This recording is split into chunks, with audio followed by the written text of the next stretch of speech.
the vow.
Welcome to a new episode of the Confluence Show. That's not what it's called, but it could be what it's called. Okay, today we're going over paganism versus Christianity. I just saw this video in my feed, I'm not going to lie, and I was like, who's going to stop me from reacting to this, okay? I don't know if people are interested in it, but I'm interested in it, and I feel like I could steel man both sides, I think. Now, who might actually stop me is the video creator, because this is like a Jubilee adjacent channel. Jubilee is notoriously litigious. They will copyright strike you while you're live, which is quite rare. Now, this isn't Jubilee, but it's like a Jubilee copycat channel. So we'll see how far we get. Okay, not like we super get late into videos anyway. But good to see you, Big Soda. Good to see you, Abe Dinkus, an intro enjoyer. Okay, as long as he's being sincere. Okay, good to see you, Cool Vic. Good to see you, Scribes. Good to see you, the one and only Testicular Johnson. Confluence told me he hates me because I can't give him money right now. That's right. I said, get the fuck out of here. Okay. If you can't pay, you broke ass, you get out. You go back. You need to go back, Testy. And it's good to see you, Mara. Yeah, I feel like today's a better hair day. I feel like it low key kind of is a little on fleek. Okay. At least it's better than yesterday. That's for damn sure. As per usual, the link is pinned at the top. I think. I'm not sure. I think. Well, Emmett's here, so it probably is. Otherwise, how would he know? It's also in the description. If you think about it, good to see you, Emmett.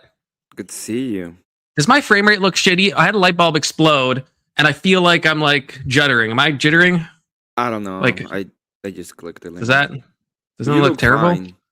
Do I? I feel like when I move, I'm like not dodging and weaving as I usually am. Nah, you're fine. Confluence, you kind of jittery there. You just let yourself up again. How do you keep doing that? Yeah, I had to come and tell you about your jitteriness. My jitteriness. Patrick says, I look fine. Thank you. Why is everyone being so nice to me? Am I dying? Do you guys know something I don't know? Abe is telling me that my intro's good. Everyone's saying my hair's looking good. Good hair day. Am I dying? Did you guys get a note from my doctor that I did not get? Because I'm a little concerned, okay? I'm a little nervous. BB should be reaching out to you here in the next hour. Oh, BB actually did, which is why, thank God. Okay, first of all, BB is alive.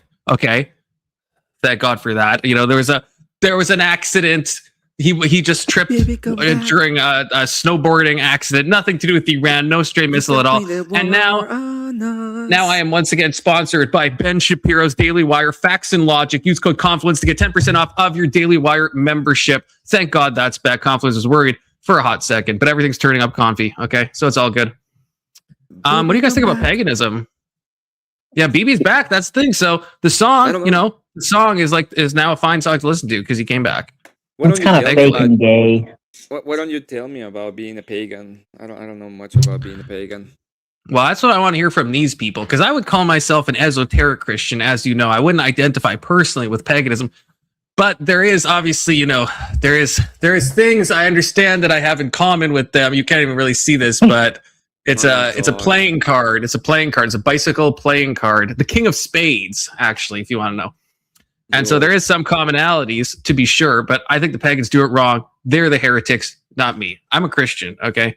Just with some strange eclectic beliefs, if you think about it. Okay. All right. That just sounded like heresy. I was just like, I can't even right now. Now you know why a lot of us had our tongues ripped out. Welcome, heretic. Facts like the shit you drink when you're 18. May as well drink OE. I don't know what OE is. But no, it is. It really is. But this is 10% beer. Where else? You can't get 10% beer, at least in Canada, from anything else. I mean, 10% is insane for a beer, okay? You don't know what? I'm just drinking one of these. One of these is probably enough. It's probably I think it's probably the equivalent of like 4 standard drinks in one beer. I mean, that's efficiency, okay? You don't know what OE means? Old English? Or Old English? No, I don't think so. Damn. Okay. Well, what's an esoteric Christian? I haven't heard that before. Well, basically, it's like if you're a Christian, but then you also kind of have like a little something extra with your beliefs that some people call heresy. Some people call heresy. So you see, there's a tree of life in my background. Okay, that's from the Hermetic Kabbalah, right? And so now it's not like I think that's an objective thing. It's more like the esotericism stuff is like my path, my journey, if you will, and you must. Okay, and it's just like so. It's something I use that I feel contributes to my spiritual practices. I'm not a feminist. Who said that? Don't say things you can't take back. How dare you? Journeyman. Oh, the journey part. There's nothing wrong about going on a journey or a little spiritual quest, a vision quest. There's nothing wrong with that, okay? I've told you, I'm embracing radical honesty, okay? It's just like playing a woman in a video game. There's nothing wrong with that, and there's nothing wrong with going on a journey, okay? Sometimes journeys lead to good destinations, Like the sister, or was it the Sisterhood of the Traveling Pants? Yeah, exactly. Yeah, exactly like that.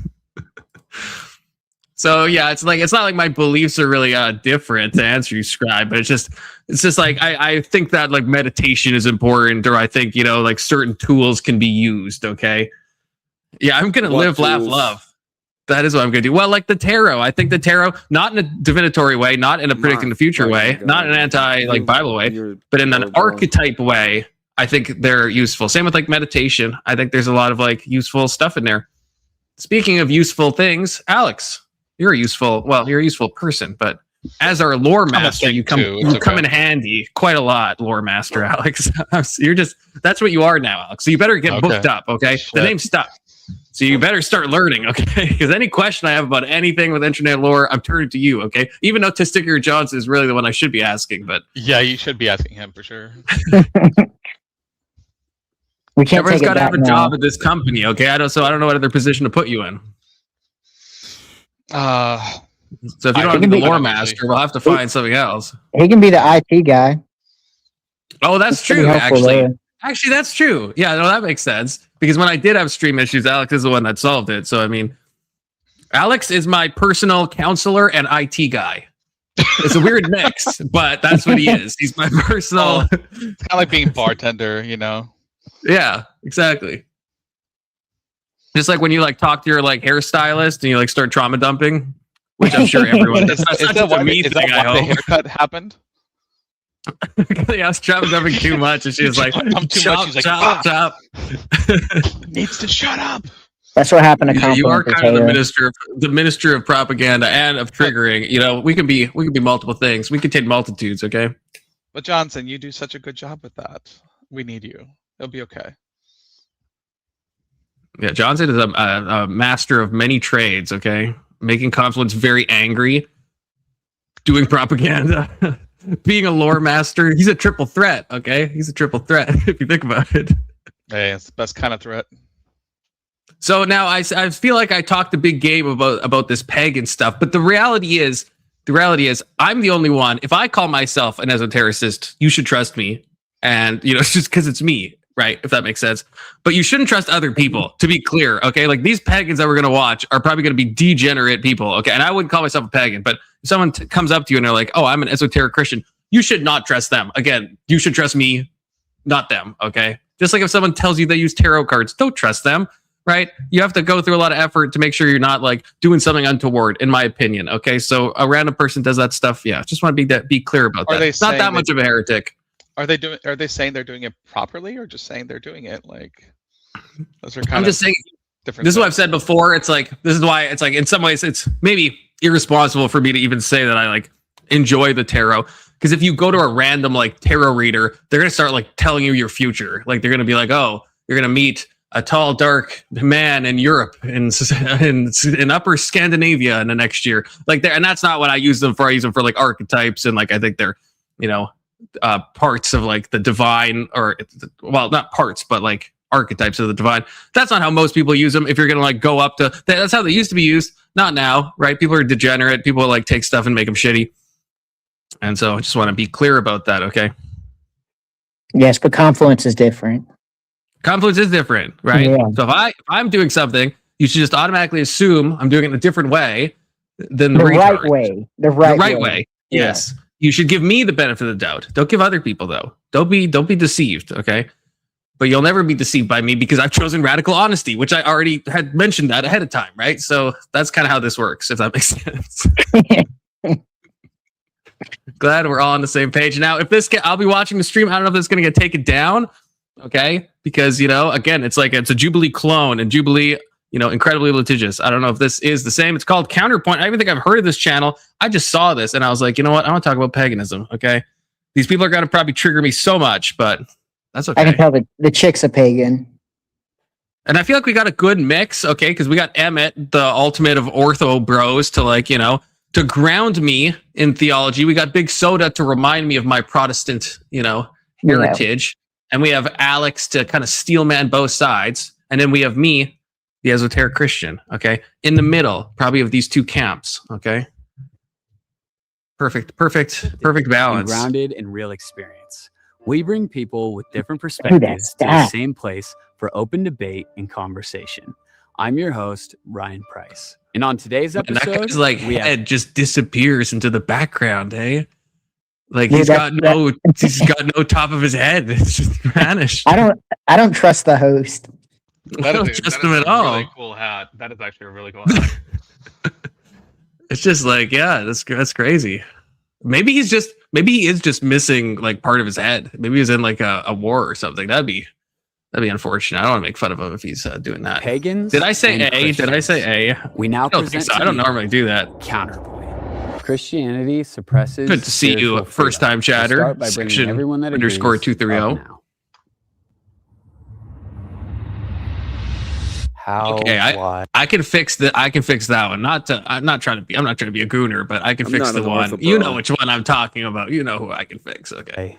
Does Christianity suppress the fat one? Freedom? Growing up in the church, it was always like, you can't ask questions. God is the only one true answer, true way. Just having that mindset of not being able to really explore yourself and other spiritual aspects or religions around the world is she wants to go on a journey. Because nothing it's wrong essentially limiting the range of like education and understanding and respect that you can get from learning about different cultures and different religions. And by only thinking that Christianity is the one true way, it really does suppress your ability to think outside of the box of unstandard Christian like belief systems. Yeah, I think Christianity at its best is can be very freeing for a lot of people. And I think it is for a lot of people. She looks tired, section 230. Okay, she just looks a little tired. It's a one unified box. You're gonna a little narcotized, no matter what type of I was gonna say a little narcotized. So she looks like she's been through a couple exorcisms. It applies to Christianity there too. Okay. I like that heroin chic look, and she's got it. Okay, I don't know if it's healthy, but now we'll bring up everyone. It's a good aesthetic. I'll be watching, but I'll be back. All right. So we already got two over here. We'll get you, and then we'll come over here. This was a hard one for me a little bit because I do agree with. I see a guy named Patrick in the chat. Patrick, if I don't know you, and I don't think I do, you got to cam up. You got to do a series of mudras for me, so I know that you're like a real person. Or if you're someone I do know and I'm just forgetting, then type something in chat. But Otherwise, yeah, got a cam up in the back. No one can see on YouTube. Only me. My co-panelist over If here. it's the same but Patrick that was in chat, I know grew up him with and a I can Christian vouch for him. Is it Board Sergeant? Yes, it's Patrick. Oh, okay. Yeah. Yeah, come on, Confluence, let him up. Welcome, Patrick. What's up, gentlemen? What's up, How's Patrick? it going? Have I talked to you before, Patrick? I don't think I have, unless I'm crazy. I think maybe, but it would have been like 6 months ago. A long time. Yeah, it would have been a while back. What's up? I said, how are you doing? Doing pretty good, man. Doing very well. Just going through Lent, trying to make it through it. Over halfway there. So. Thanks. So what you're saying is you don't like paganism. That's what I'm hearing. No, I don't. I don't like. I love people, but I don't like their paganism and heresy. That's right. That's fair. You're Orthodox, Patrick. I'm assuming. Okay, that's fine. Hey, it's 2026. We accept all types here. We stop that, Confluence. Welcome, Patrick, to the Confluence YouTube channel. Okay. Thank you. Mother, and my mother allowed me, and my father as well, allowed me to explore spiritually however I wanted. And those were my models for Christianity. So when I look at Christianity suppressing freedom, I think dictatorship and tyranny can exist within every religion. I've known and have Christian friends where they have found their happiness and soul fulfillment in Christianity. So Okay, unrelated, but the facts is going to fuck you up real quick. Yeah, low-key. One time, I was streaming, not going to tell anyone what stream. I drank 2 of these really quick, and I turned off the camera and just vomited into a garbage can. Because these things are each one, it's 1 beer, but it's actually legitimately 4 beers. So if you drink 2 of them fast, you just chugged 8 beers without realizing it. Just want to say that for a PSA, be careful with your facts. More sometimes the institutions and the people who corrupt those institutions, that'll make it seem like Christianity is this locked in box where you have to be really strict and, and everything like that. But a lot of Christians I know are very free form, free loving, do whatever. My mom said, I always knew you would come back to God. So I went atheist and then I came back, and I don't believe in an Abrahamic God, but I do believe in source. And she just had faith over that and she prayed over that. And to this day, she's Christian. I'm perennialist. I don't have a religious affiliation, but I do believe in source. And what the fuck is a perennialist? Isn't that a flower? Is that a religious term? I don't know. I've never heard that a day in my life. It is a flower term, though. I thought so. Can still just like a pagan to use a flower term to describe their spirituality. Me, I would say it is very according free to when my Google, identity and what I believe is. Oh, did you find it? It's a philosophical and spiritual belief that all world religions and traditions share a single universal perennial wisdom or okay. So oh shit, yeah. They're ecumenistic. And John Zerka just found this. I low key. This is why I was going to say. I have some in common. Wait, so it's just I've read modern William Catholic. James. I believe that. I believe all religions do. Now that can be a small kernel of truth, right? And it can go wrong really fast. But I think when you do comparative religious studies, you do see that most religions have a lot of stuff in common at the baseline. Obviously, when you get to specifics, then you're off the rails. But would you agree with that, Emmett? I feel like you want to disagree with that, but if you think about it, right? There's something that God is ultimately loving, right? That's what religion doesn't think that. Now I understand that doesn't get you to Christianity. I'm not saying it gets you to salvation, but I think there is something that God has written on our hearts that gets expressed when people come up with the religions. I'm sure the Buddhist doesn't believe that at all. I think some Buddhists do. Yeah, there's it's almost like a myth that Buddhism is atheist. That's rarely the case. That's kind of the Western understanding. But in Buddhism, that's really not. I just talked to a Buddhist a couple of days ago, and he said the opposite of what you're saying. So maybe some Buddhists believe in higher maybe powers I'm for them. wrong. Maybe I got that one Buddhist that is different. Well, it's like I said, if he's in the West, well, yeah, what Big Soda's saying is true as well. It depends on the Buddhism, but yeah. If he's in the West and doing it, it's a lot of the Zen Buddhist stuff will do that. But if you look into Buddhism, I've been at many Buddhist temples. Oh, it's Anson. Hey, Anson. All the Buddhist temples, they have idols to gods. They talk about gods in their mythology constantly. It's we have really taken it and done a Sam Harris thing to Buddhism to make it be hey, this is kind of atheism, but like spiritual. But that's really not what like Buddhism is in like the vast majority of parts of the world. Like, so some Buddhists are like higher power, and some Buddhists actually believe in like the hierarchy of their gods. Great. Now I have to talk to every single fucking Buddhist to believe No, you to know what they fucking believe. No, they just make it up. The like fucking the other people. individualist. It's just made up shit. Don't worry about it, Emmett. Yeah, I know. Yeah, Look up the mock pagan them. tradition They're of like, perennium sunning. No, they're just individualists. I know it's you think you're gonna catch me on that. Buddhist. Miss me with that gay shit, Testy. I know what sunning is. Okay, perineum sunning. I've never done it, never would. Don't want my butthole to be burned. Okay, but and yes, Wiccans do count as pagans. Well, although I mean, it depends how they count them. By the way, Wicca is actually fake and gay. I don't know if many people know this. Wicca was started like by Gardner like 100 years ago. Everyone acts like Wicca is this like old thing. Well, hold on it's now. like, literally 100 years old. It's more real than Kwanzaa. It is, yeah. Kwanzaa started like the 60s or something, which is crazy. Growing up, I thought Kwanzaa, because they always put it in the same sentence as like Christmas and Hanukkah and shit. I just assumed, and I found out, yeah, it was invented in like 64 or some bullshit. It's like, why are we even talking about this? Yeah, Kwanzaa's a wild story. Yeah. Wiccans are lame. That's a thing. They're kind of hot though most of the time. Just facts. Just being honest. Just being honest. They're usually pretty attractive, but they are crazy. They're actually crazy, and that is how they get you. Okay, that is how they get you. So are modern Catholics just perennialists then? Because that's what it seems like with their all religions lead to God type language. What was it? What was it? Vatican I? I just found this out. That says that Islam worships the same God or something. That's Vatican II. Vatican II, which is fucking crazy. That's crazy. I had to look that up. This happened like on stream a little while ago. And I was like, there's no way that's in Vatican II. I always hated Vatican II, but I didn't realize I hated it that much. But that's kind of wild. But what I think a spiritual core, I think makes sense. Actually, wait, did anyone give an answer to that? Do we agree with that?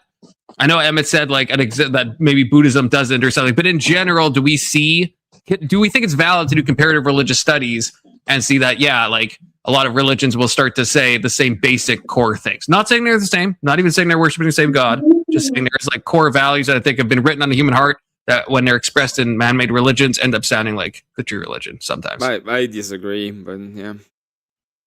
Because I see atheists also as religious, so puppy cam. They don't believe that shit. Show the puppies. Show the puppies. Okay. There's one. Oh, look at that puppy. The other one's in the cage. Oh, that's so cute. Anson just bought these today, literally today. Okay, how old are they? 2 months old. Oh, they don't know they're being held by a degenerate. They're so innocent. Yeah, well, I'm not as degenerate as you, Neo-Confluence. I came up with that name for myself. That's why only my people can use that name, not you people. Neo-Confluence. Oh, good to see you, Ag. How's it going, brother? I know the puppies are adorable. They are adorbs. Totes adorbs. Okay, back to the video. You guys read William James and then tell me what you think, because I feel like you guys would agree that there's like, some of the same stuff gets said, is all I'm saying. I mean, there's some similarities. God that first delights in me. Thank you. Big Soda's giving me something. See me as this, you're a sinner, you're a mistake, you're sinful, blah, blah, blah. But as a delight, it's like this looking at my child, I delight in my child. And so when my identity is rooted in the God who delights in me, then I experience a lot more spiritual freedom because I get to live out the identity if you think about of it, the Father who sees as me far as and knows Egyptian me gods created go. me to be who I am. I agree. I believe that Christianity is free because when we're rooted in Christ. When we're rooted in Christ, anything I ask of him. See, this is the problem. Now, this guy said nothing wrong, but I just got the vibe, and not about him specifically necessarily, but this is when they say this title of the video is called like Christians versus pagans, right? What exactly do they mean by Christians, right? Like, are we including like, because we could be including people that are like almost as pagan as the pagans, if you think about it, right? Like, I'd rather be a pagan than a Unitarian. No, but let's be real. Would you rather be a part of the United Church where they have like trans priestesses and stuff? Or would you rather just be pagan? Like, I'd unironically just rather call myself a pagan any day of the week. any day. I think I agree. Right, like, Confluence. that's what I mean. Like, so it's like, so when they're saying Christians, like it just says Christian under Darius's name. We got to figure out what exactly that means to Darius. Okay, what's We his can all truth, agree you that know? they're probably all for Protestant. Probably, or I'm gonna say they have at least one paper Catholic that's like knows nothing about like the theology at all, but it's just been like raised in the Catholic Church. And then there's gonna be one person that's like super like pro like trans preachers. Absolutely. There's a chick on the right. Maybe like a Methodist will be there as well. Based on how it's going so far, it seems like everybody's just making it about me and me being free and all this stuff like that. It just seems like a bunch of self-worship, basically. Well, that's what I mean. And so it's like, why not just be like, yeah, I'm pagan, instead of being like, no, I'm Christian, but I'm like the gay kind of Christian. I'd rather just be a straight pagan and a great gay Christian. Am I right? Can we all agree on they're that? the same thing, right? I mean, they're like the Christians. Most Christians are just making shit up like the pagans are. Yeah, true. I mean, like every Protestant, like you, Confluence. I mean, you might as well be a pagan. Yeah, you're a pagan. Well, look, I'm pagan adjacent. Okay, I understand that. Okay, but adjacent is, you know, doesn't mean right beside. Okay, well, it might, but not in the way I'm saying it. I'm not a gay Christian, so I don't. So then it doesn't count to me, Doomerang. What are you trying to say? I think you are a gay Christian, I'm Confluence. an esoteric Christian. Okay, so I can relate to the pagans. That is my mission, to relate to the pagans. Esoteric is a synonym for gay. It's not. It means hidden, okay, and not hiding your sexuality. Nothing like that. It just means. think in the Latin root it pagan does isn't mean pegging. gay. It doesn't. No, that's not true. Don't listen to the agitprop, okay? I take things that So we belong live in the in a closet pagan nation, I for see. 500. You're all insane. You're God. Grow up. See, kind of a pagan belief if you think about it, and if you really think about it, we kind of are all God in the theosis sense, right? Okay. I'm not trying to like steal your guys' words or nothing, but if we do theosis and we're a part of that, what's the ultimate trajectory, right? I don't know what's the energy essence distinction. I don't fucking know. Look, I don't know about that, but we share in one of those things. I think probably the energies, probably not the essence if you think about it, but maybe. Stop saying pegfluence. No, stop. I don't like when two people say the same thing like that. Kokomo, that's not Kokomo. You joined in a bad. Nothing like that is happening at all. Okay, first of all. I don't think it would even be pegging a dude because doesn't pegging I don't want to get into the weeds, but doesn't pegging mean that you're not using your like natural bore and stuff? So unless you're saying I don't have a PP, I do have a PP. Check your DMs. I'm just kidding. To be clear. Okay. There's the esoteric.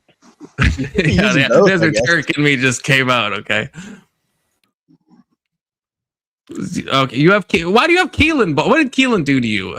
Besides get you to try to run, okay, you can still make $100 off that. Keelan's good. He's good. He's a man of his word. You can use a hollow. Okay, yeah, no, I should have engaged. Now, you know, it's all degen all the way. Okay, we're going back to the video, back to the pagans. He gives to me because it's my heavenly Father in order to reach the lost. He said, come to me all who are thirsty. And so in that same manner, when it comes to the spiritual aspect of things, as I am in his presence, as I am rooted in the Father, he's going to be able to give me things and to be able to discern. Oh, this guy's a Protestant. This guy's without a doubt. You guys, this guy's creation. This guy goes to a mega church. Manner, I'm going, how can I connect with them? How can I speak to them? How can I love Little them? bro's got a Starbucks in his church, okay? Which would be crazy. To have that compassion heart to do so. And that to me is the most free. I can talk to anybody. I love it. Yeah. I mean, first, I will admit that even in the past and even presently, Christians have acted in oppressive ways to people. And so I'll take accountability as a Christian and admit that. Sounds like a good Protestant, again, maybe. Have other religions. And so my question is Christianity inherently oppressive or suppressive? And in my opinion, I would disagree. Like you gave the example, well, you're not supposed to question anything. Yeah, versus super hot pagan girl section. Okay, yeah, that's right. Okay, where's your God now? But I don't see that in the Bible. People directly question God. You think about Moses after he received the 10 Commandments and he sees the golden calf and everything, and God was so angry he was going to strike them all down. And then Moses goes, oh, well, you're God, just do it then. He goes, well, I don't know if this is like you. Like, aren't the Egyptians going to say you let us out here just to kill us? Like, this isn't right. And so God relents and he doesn't end up doing it. And then you have Paul and Acts with the Bereans, I think. Correct me in the comments if I'm saying it wrong or a little off, but they checked every. You talking about the guy on the screen right now, Abe? I agree. He is a dude. Are we talking about the same person? Word that Paul said, and he said they are more righteous than anyone because they're actually taking the time. It's called heroin chic section. It's an aesthetic choice. So that okay, is what I see. Kate Moss, late '90s. Come on. It's a shame that people are just skewing that and acting in oppressive and suppressive ways. So God gives us the remarkable gift of free will. So basically form our own opinions about things and have discussions like this and live for the world. I don't know what we're talking about. Repent of sin, who's the secret guy? Lead to problems. And I think second from the right, news of the gospel is like on second from the right on the big screen.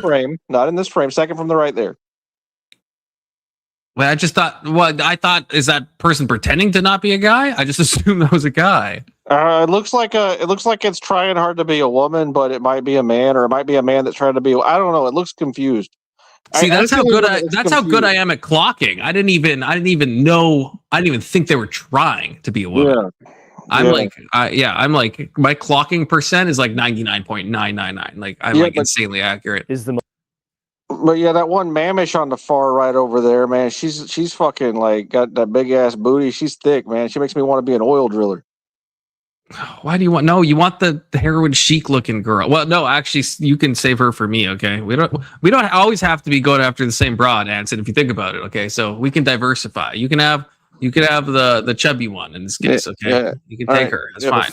Freeing thing that we can. I'll take the heroin addict.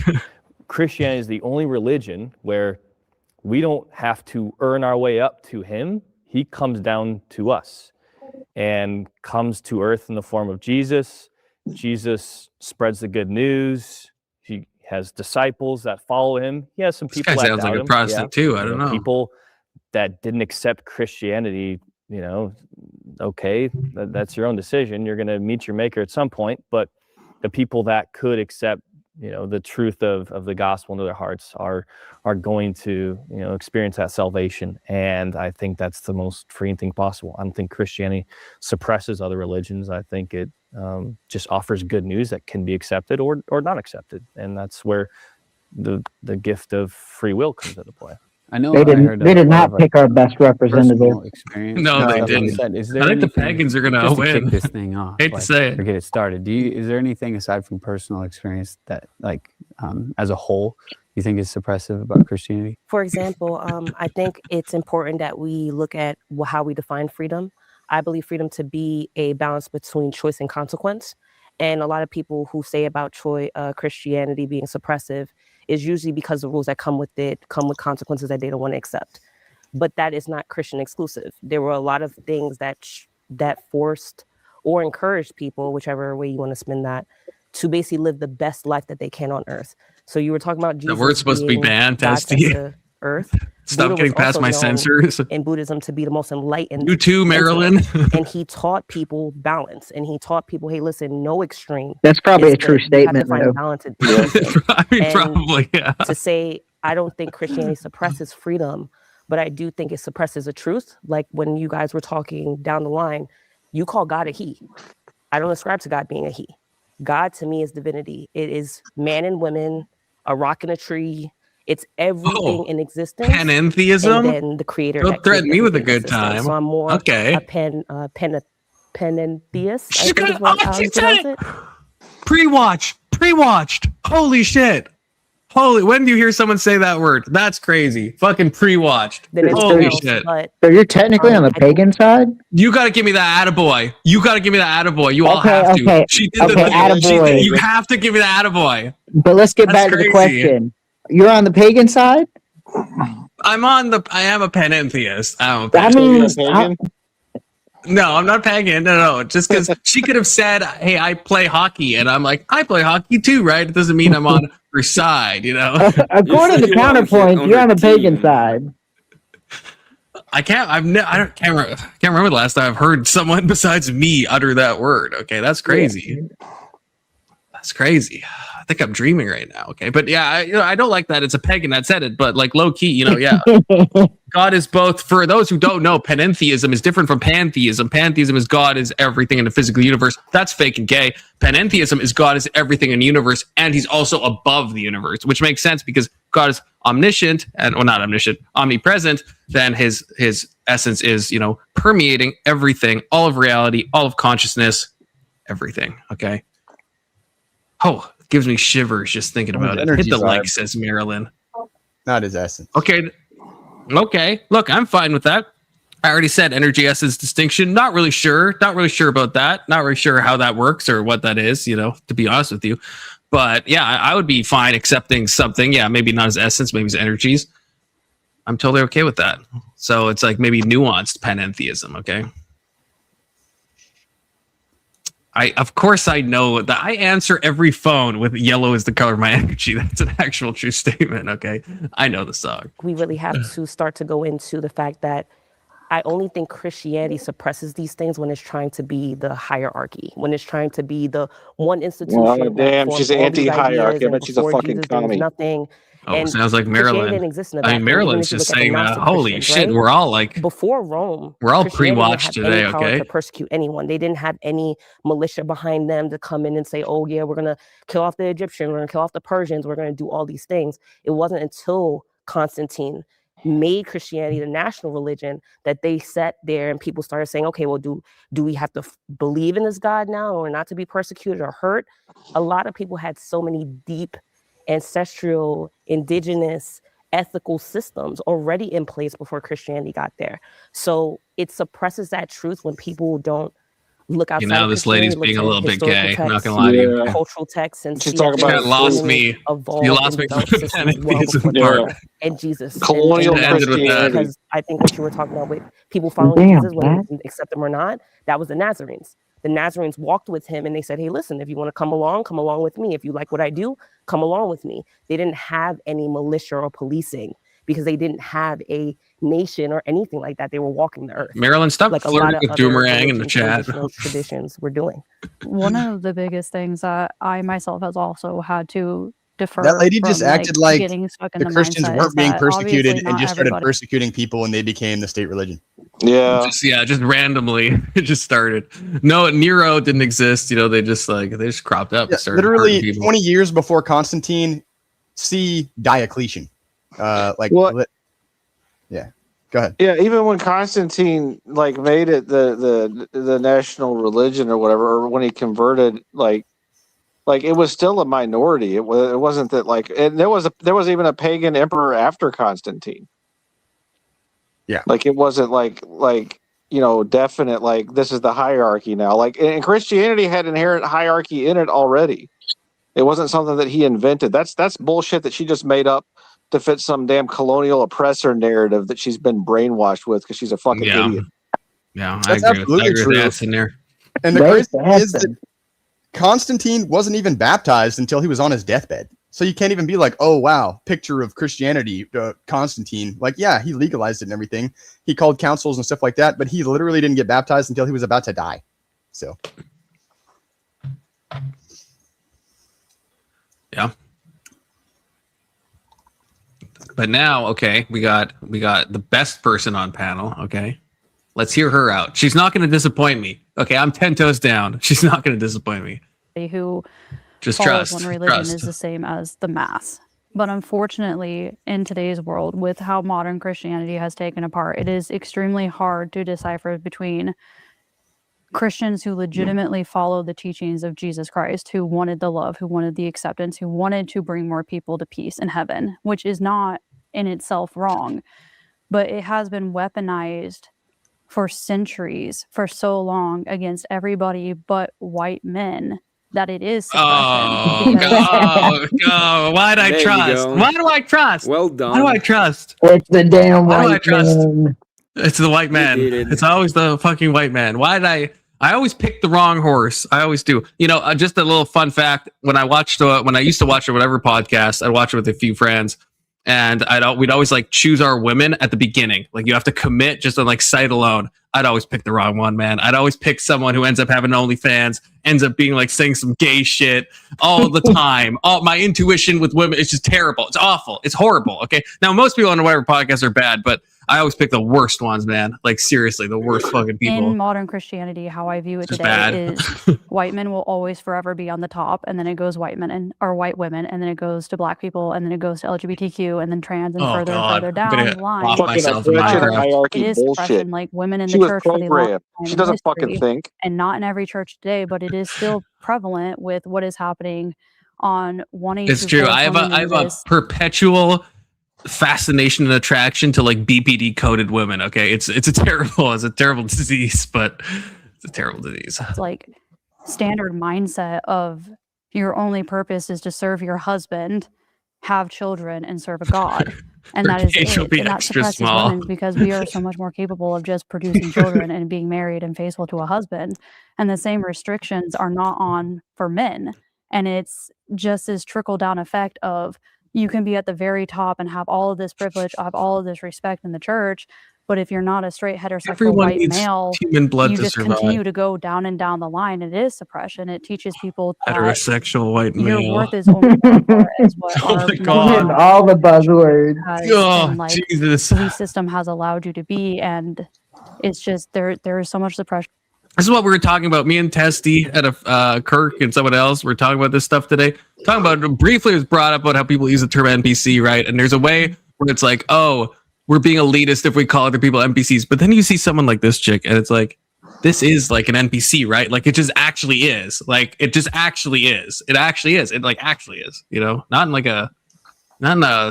a you know, a hubris way. It just actually is a not real person in some sense.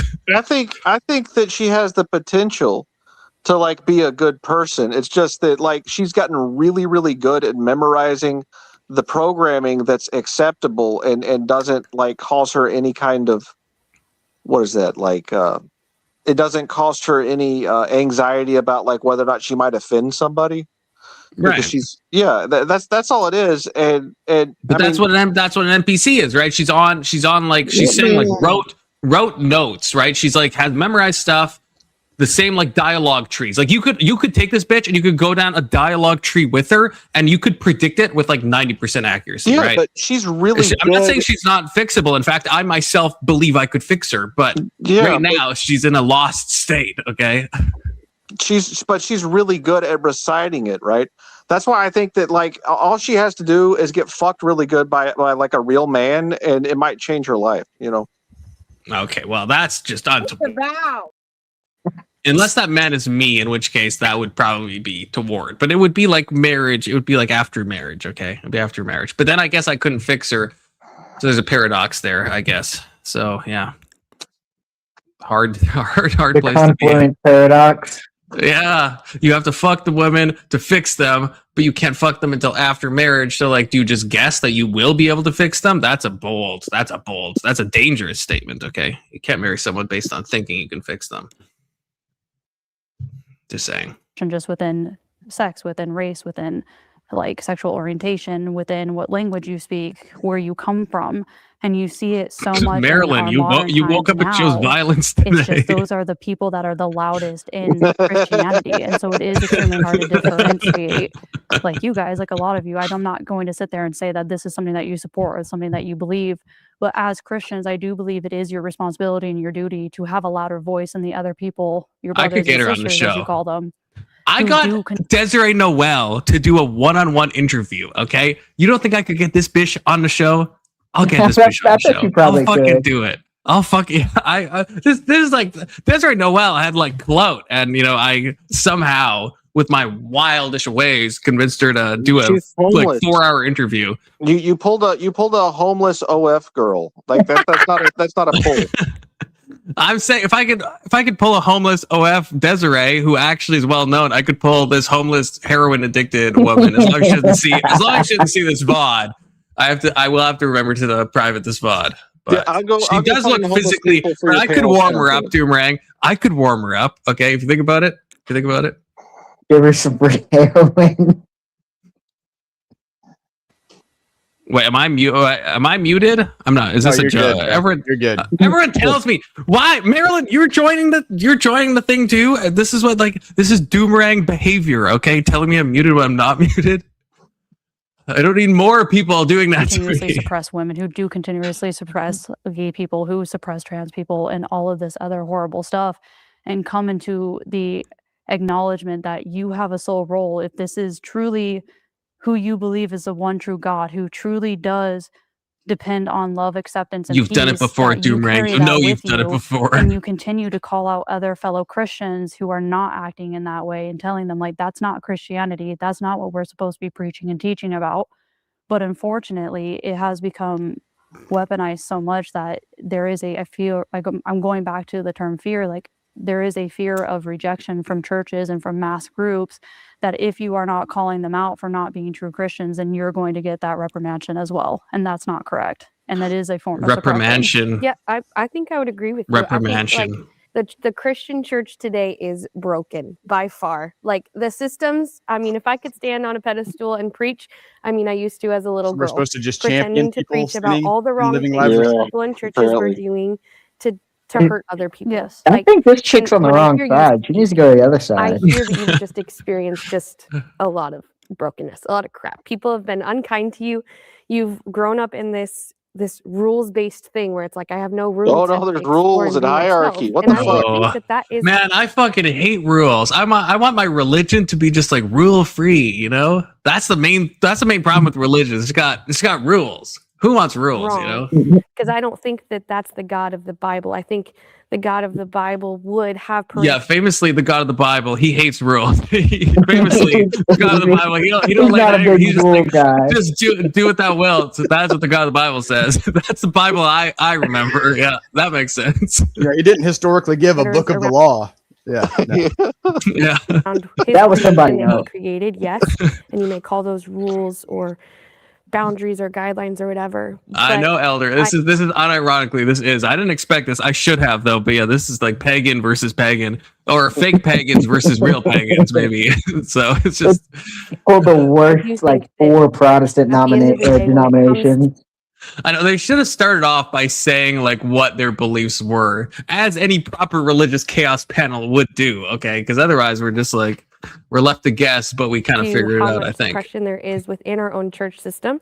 I can agree with she you. does that have pink it arms. needs That's to true. change. Like it is very broken and very wrong. And I can speak from my own experience of being a woman who worked in a church and experiencing different parts where it's like, oh, you're a woman, you can't do that. And I'm like, who do you think you are? You know? So I see that, and I would agree with you on that a whole. Thank No, you somebody for told giving her your, no, and she's gonna pout insight about it. into that, because I agree. When it comes to the church on how it has been operated, one, I think the church is very weak. Like this has never made me want to be a less of a Protestant. Like nothing has ever made me want to be not a Protestant more than this video right now. Okay, this is a problem, man. This is a problem. You see this type of shit, and you're like, oh shit, is this where it all leads? Is this where Luther was bringing us to this? To four fucking, fake Christian pagans going against real pagans in a Timu Jubilee video. Is this where it all leads? Is this what we died for during the Reformation? I don't know, man. We do not I don't stand know. behind the scriptures that we read, nor do we abide in them. We recite the scriptures, we don't know it. And growing up, I was hurt by the church to a point where I don't think so, Scratch. I don't think so. I seen the hypocrisy when in the church, and I was the person who questioned. So that's why when he's speaking about question, I still do it. Why do you read that? Why do you say that? Why can't they do that? Why are you speaking this way to them, but you're not speaking that way to them? Low-key. And so in that, even when it comes to the racism that it is expressed when people weaponize the Bible, why do you do that? I thought Jesus operated this way, even when it talks about slavery, when they utilize those terms of slavery to oppress people. Slavery during that time period is not the slavery that we have today, or even what was expressed today. Slavery was employment. I'm coming under someone, and in that same manner, I'm willing to serve them. And so when it came to me actually seeing people who actually modeled Jesus, It's a that's hard when my heart watch. was changed, because I started to realize, wait, who picked this is video? aligning to what I've seen in the scriptures. They To be were fair, about It's a the good same. watch though. And so when I say that to even Was that Alex? Alex, are you back? Yeah. What you just said about like nothing makes you want to be a what do you call it? Not a Protestant. Yeah. Yes, a Protestant less than listen to these. What it comes down to is that this is what happens when you when you start removing safeguards because you don't like the overall outcome, right? Like people didn't like the way it looked or the way it was because they thought they were being held back too much, or like people were cheating them out of something, and so they took off some of the safeguards, and then now people take off more. Like every time you strip a little bit off of it, you strip off all of it. Well, yeah, this is like a fucking Chesterton's fence fucking PSA, like for real. Yeah, This is what happens when you allow people to interpret what they feel is in the Bible. No, 100%. You have we have to let the right people. That's the problem. People like me. People like me. That's what I said at the beginning. So, yeah, but not just the institution. You know, there has to be room for people who are sometimes prophetic. If you think about it, there has to be some room for those people. You know, there's got to be a place. Yeah, it can't all just be. That's the place. If you mean in like a cool pagan coded sense, you know, yes, then yes, of course. I don't think that's what you mean, though. You will feel the breeze. They probably do. Yeah, I think that's on their Patreon. Okay, which I mean, I don't think I want to see any of that based on what we're seeing so far. But you know, Heroin Chic Girl. I mean, she's like kind of losing me a bit. She's still cute though. Okay, we still need cute. Jay Dyer up there. We need to replace the chick and put Jay Dyer He just up walks in and just starts cursing out both sides, and is sitting alone monologuing for the next hour. I'm surprised Emmett hasn't commented on any of this. Speaking out to, other Christians. Emmett's been quite restrained. It is very hard for me because I have spoken. I speak to many people. They do not want to hear it. Jesus said himself, let the blind lead the blind. And so in that same manner, Jesus is basically saying they don't want to hear it. The soil was hardened. Let me go to someone who wants to be fed. And so in the same manner, when it comes to the Christians who have unfortunately, a bad example of what the scriptures say, I pray for them. I see the hurt that it does to people. And when it talks about rules and guidelines that you guys are mentioning, I don't follow Jesus for rules. I don't follow the scriptures for rules. I follow him out of my love in him.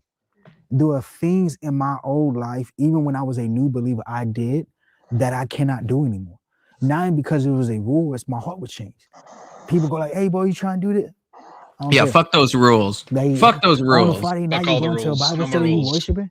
Yeah, because I enjoy doing this. Jesus died, so we wouldn't have to follow fucking rules, something man. about it that fills my cup. Yeah, all you gotta do is accept it, man. That's it. I will stop talking.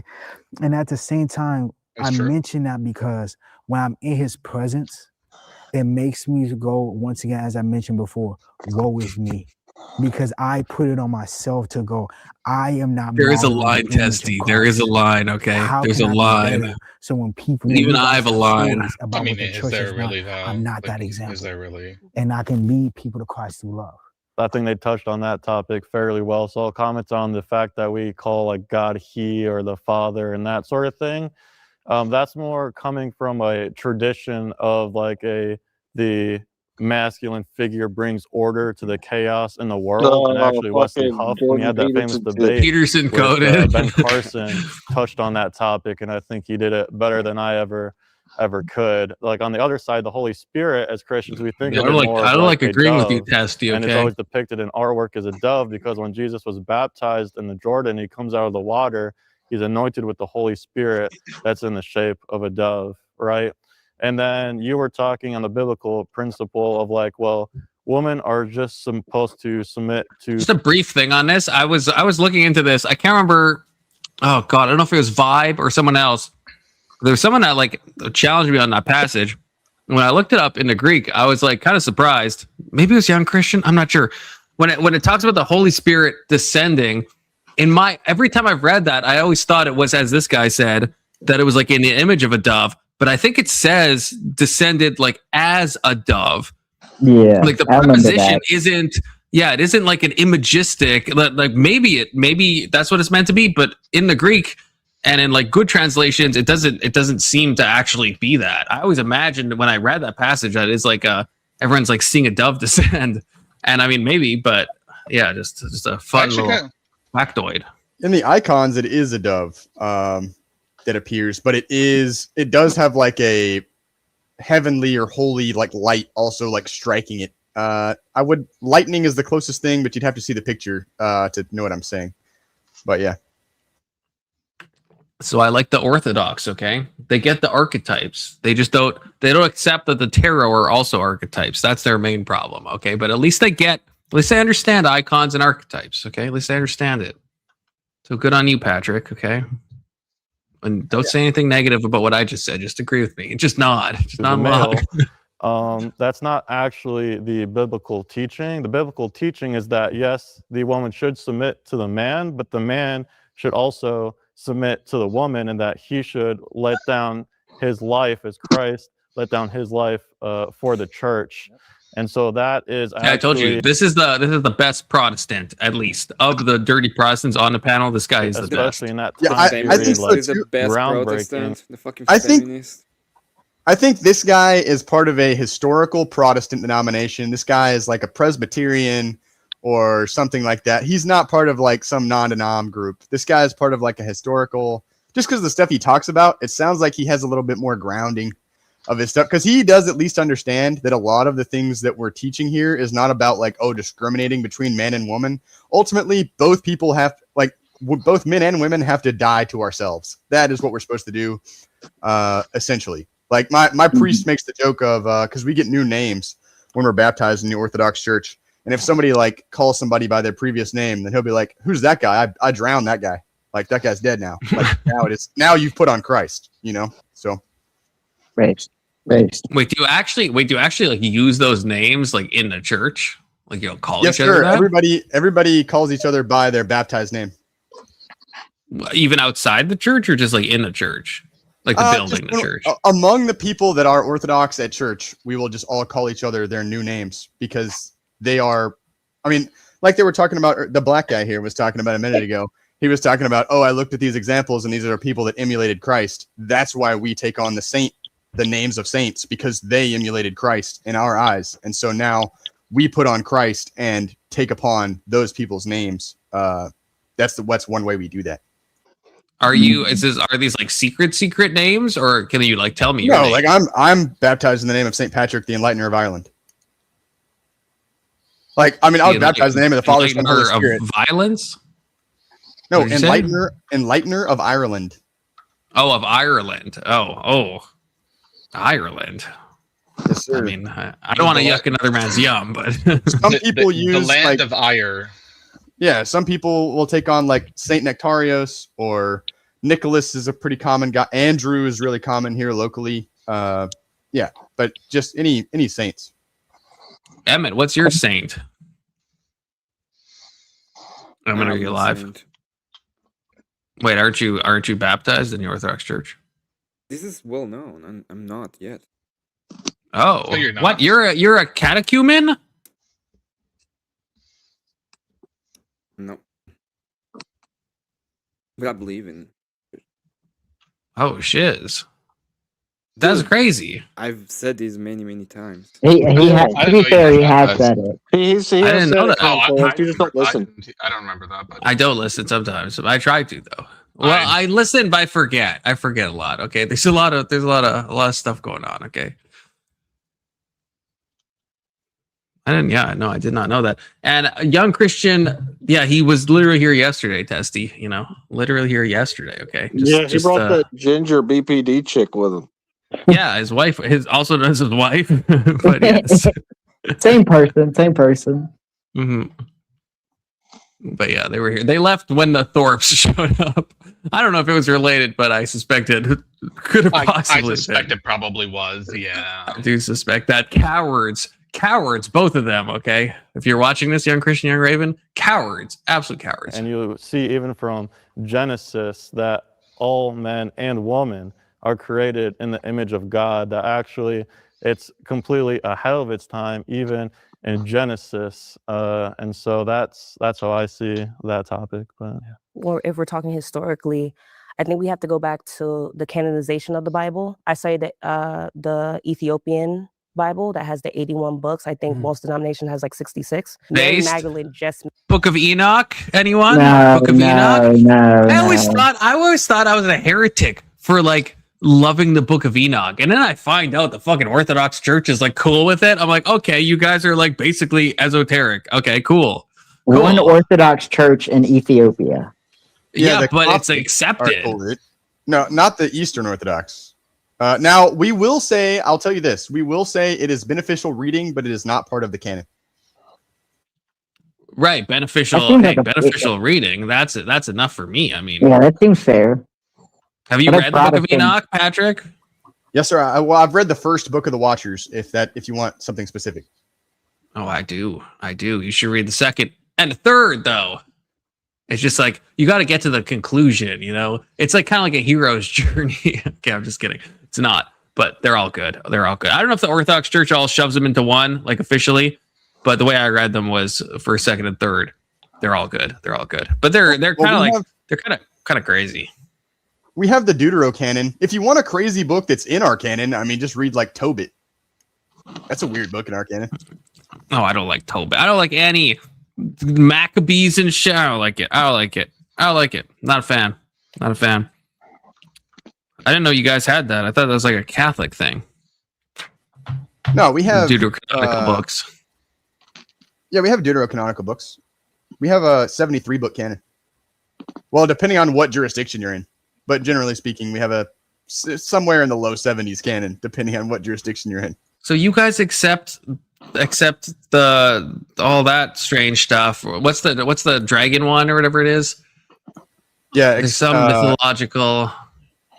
Is it a dragon? Expansions to Daniel. Yeah. Yeah. Daniel, You just think that's crazy. Like Epistle of Barnabas and shit. Like you guys, that's just like recommended, I guess, for you guys, which is like fair. Or like the Didache, or however you say it. Oh, no, that's like good. The patristics. The Didache is good reading because that's actually like a known early Christian work for sure. So is the Epistle of Barnabas, if you think about it. Yeah, but some of the stuff like Epistle, like some of these things are like known forgeries. So you got to be careful.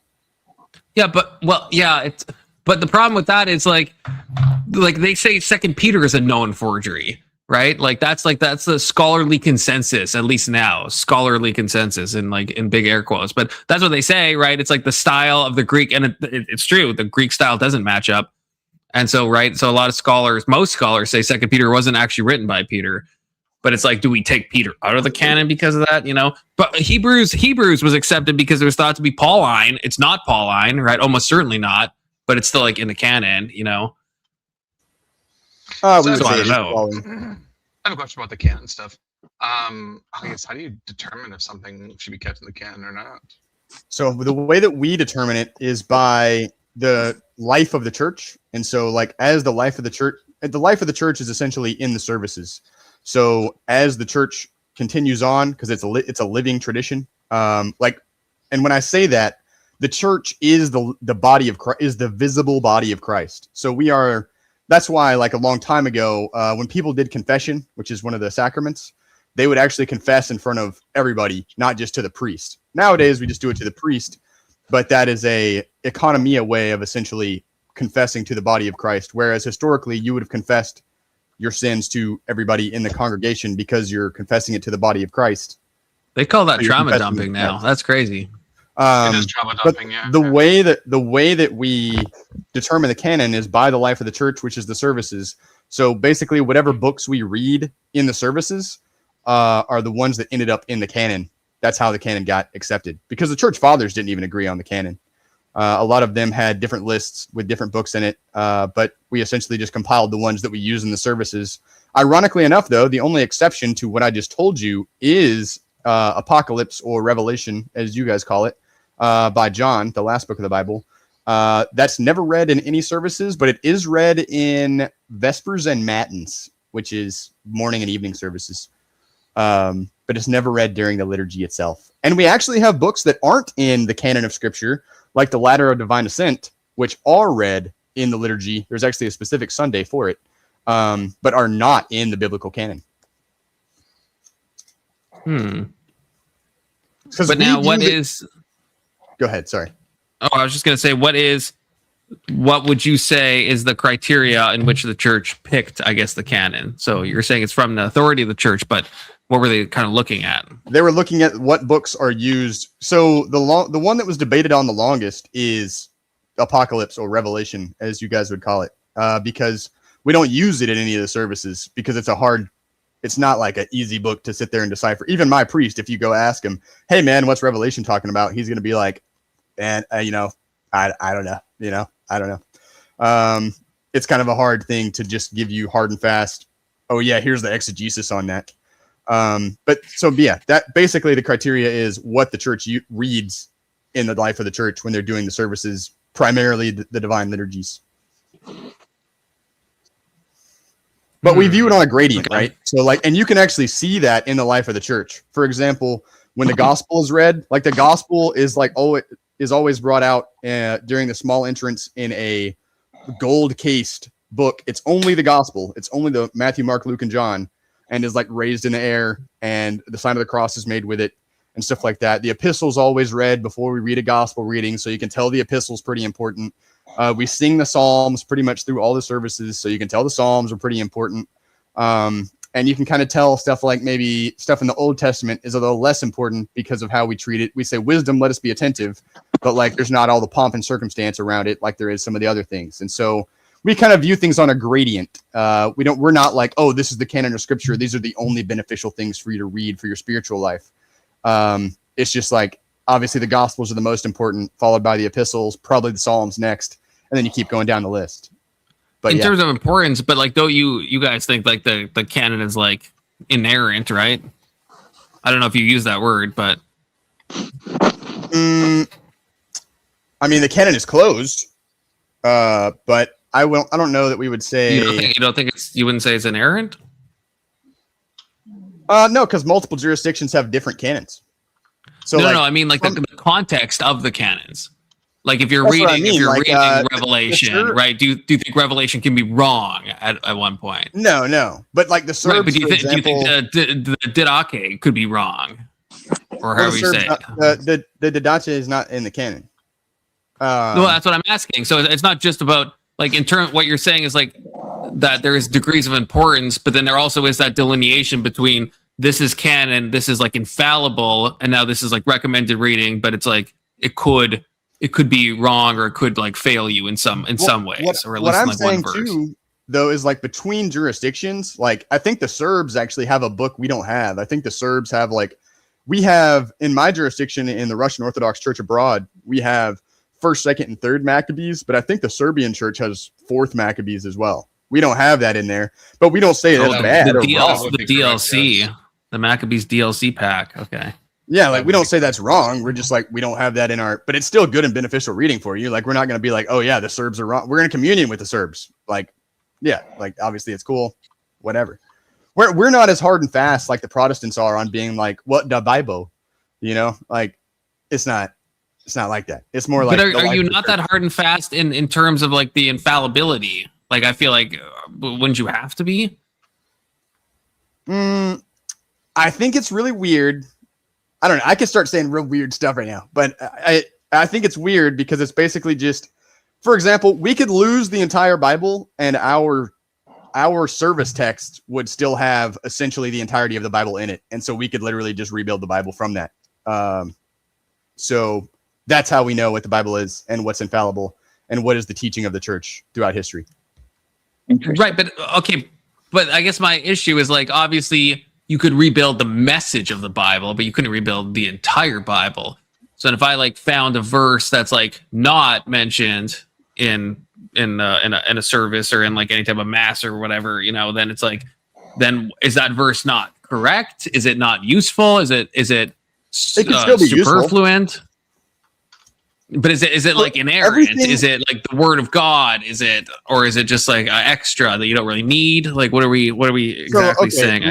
Let me make it a little easier, because I think that I'm seeing now where we're maybe speaking past each other a little bit. Is that every jurisdiction has its own like ability to bind and loose, because they all have apostolic succession, right? So like, let's say for example, our bishop told us to do something. I'll give a really easy example. Actually, is that during the services here during Lent, on weekday services, not Sundays, we will do prostrations, which is essentially where you fall onto the floor on your knees and put your forehead on the ground and everything. You are fully prostrating. He actually told us to remove one of those prostrations. A bishop came as well and told us, after you do a pre-sanctified liturgy, which is an evening liturgy, not to get too in the weeds on what that is, but just know it's basically a Sunday service you do in the evening that's modified. You can have wine and oil after that service, even though it's not a wine and oil day. We have specific days where you follow certain fasting restrictions. He, according to him, a bishop in our jurisdiction, told us those fasting restrictions are lifted after you perform that service. So we follow that. We follow that until those bishops are either told that's wrong and they give us something else, but otherwise they bind and loose. They bind and loose us. We follow what they told us to do.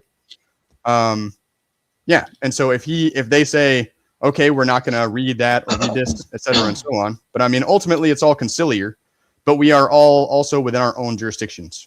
So I'm assuming that has limits, though. If someone's like, you know what? Okay, yeah, special, because this sounds like, I know it's not, but like it sounds a little like Protestant coded in a way. But I'm probably just mishearing it, because like, what if one of the bishops is like, you know what? Yeah. Forget about Romans. Just don't read Romans. Take that out. Like that. He could actually do that. Not allowed. That's a thing. He could do that.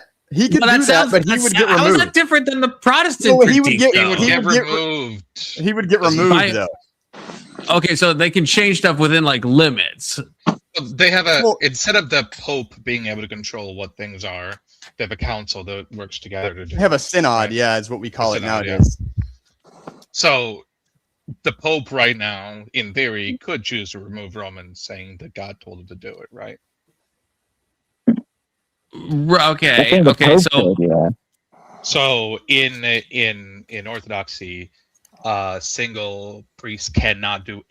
They can do it within their own denomination, but he would be removed from the Orthodoxy. But then the oil and wine thing that you were talking about, can he be removed for that? What if the synod's like, no, fuck that, not on our watch. That's not a wine day.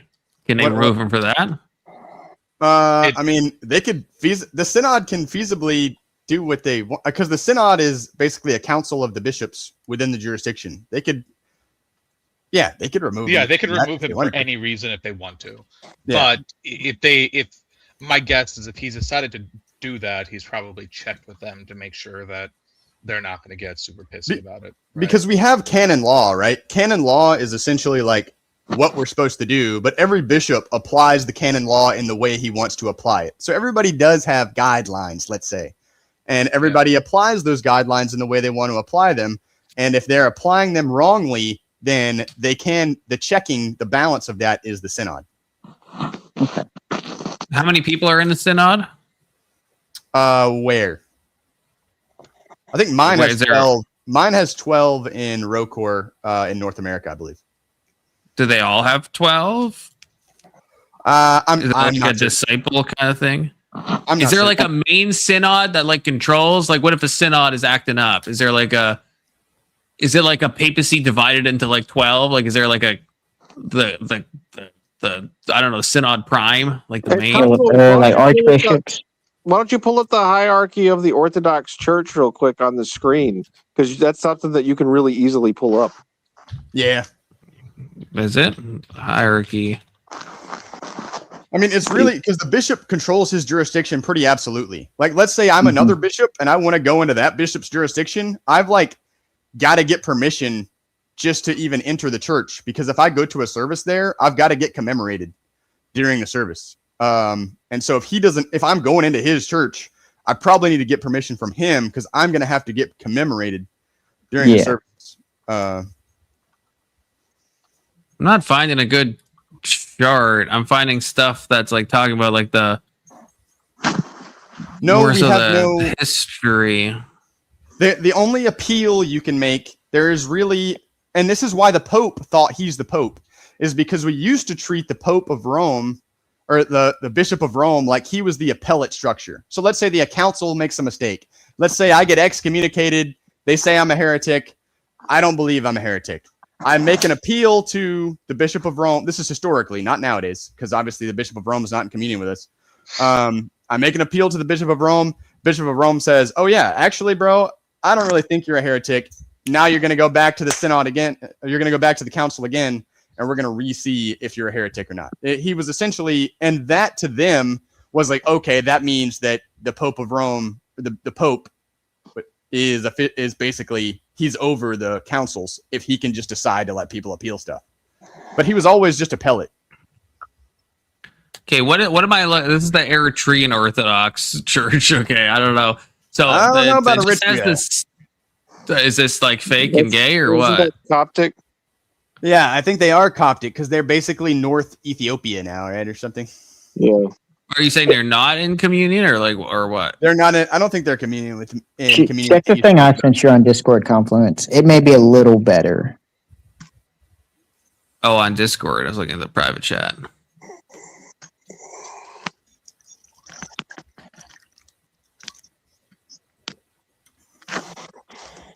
Well, is it? I mean, is it? Isn't this kind of the same? Like this is kind of like the historical thing, like the. That's Oriental Orthodox. Yes, for the. I didn't see that at the top. I'm not even gonna lie. That's the Chinese Orthodox Church. God damn. So I mean, I don't know. I can't. It's not as easy to find, Anson, as you were suggesting. Okay, I can't find like a clear. Like 2 seconds to find. I'm not saying about. What are you looking for? So what your exact the question hierarchy? Is? So okay, for me, so, because I'm in the Russian Orthodox. Okay, go ahead. So the hierarchy is essentially there's the parish, the priest, the bishop or the diocese, the holy synod, and then the primate or the patriarch. But he's still equal. He's still equal to everybody else. Like if they were to have us in the synod, he only has 1 vote, just like everybody else only has 1 vote. Yeah. But Patrick's been talking about multiple synods. Yes, so because every there's jurisdiction has a different synod. Recognized. But why isn't that on Alex's list? That's what I mean. Why are all these lists incomplete? Hold on, no. Listen. There's 15 different recognized churches, or they're called autocephalous or something like that. Yeah, self-headed. Yeah. That's what that means. Right. Yeah. So there's like there's like a Serbian church. There's one in Russia, Bulgaria. To expand on what you're saying, it was national borders. But go ahead. That's why it's like that. Yeah. So they each govern themselves. Every once in a while, there's no set schedule. They all have their own synods. Every once in a while, not in a set schedule, but let's say during times of crisis or whatever, they all can meet together to decide where things are at and what to do going forward on certain things. So is there one synod above the other synods? No, the synods all meet as one. What if they all disagree though? What if one synod is like, let's take out Romans, and the other one's like, no, that's gay. You can't take out Romans. Synods, so basically, imagine it like this: you have jurisdictions. Because I'm just going to use the words here. All the jurisdictions have their own synods. Okay, their own synods of bishops. All those synods of bishops decide to be in communion with each other because they say, hey, we believe the same stuff. Let's be in communion with each other. If one synod decides, like jurisdiction, let's say, for example, well, I'll even use one that's happening right now. Ecumenical Patriarch Bartholomew he has created a false schismatic church in Ukraine and set up a new bishop there. And now the Moscow Patriarchate, which has their own synod of bishops, has decided we will not concelebrate with the Greek Orthodox anymore. So now my Greek Orthodox, my Russian Orthodox priests cannot go over there and can celebrate the liturgy because Ecumenical Patriarch Bartholomew will be commemorated during the liturgy or during the services. And okay, but who decides told if not to do that. ecumenical Bishop Bartholomew is like fake? Who decides that?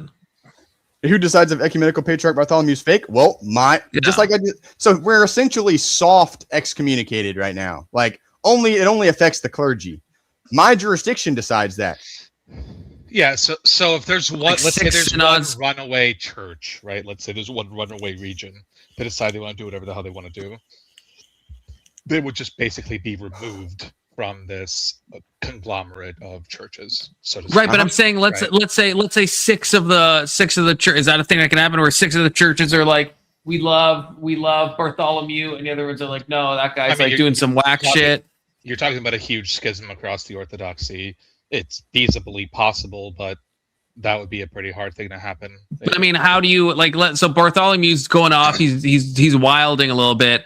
Do all the other synods get together and be like, let's talk about this guy? Or did they each decide independently? They have to each independently decide who they're going to stay in communion with, basically, from what you're saying. Is they all independently decide how the communion is going to work. We don't believe a mass schism like that would happen because, as the Bible says, the gates of hell will never prevail against the church. So the visible body will never be divided in the way that you're talking about. It happened to Bartholomew, though. I mean, well, if you really want to think, I guess if you really want to go that route, you could say that like the Protestants essentially created a schism, something like that, with the church. Well, to be fair, it'd be the Catholics. The Protestants created a schism against the Catholics, and then Catholics created a schism. Okay. Yeah, I understand. I'm just saying that would be the last like big one. Oh, I don't know of anything that's ever happened like that in the Orthodoxy itself. Like the Orthodoxy still recognizes the Catholic Church. Yeah, but it created the big like what the Western Schism of like 10. I don't know if it's 1099, but it was somewhere around that I first think so, yeah. Millennium mark where they disagree. They began to disagree over the Pope's authority. Yeah, 1054 we excommunicated each other because of the filioque is what we excommunicated each other over. Yep.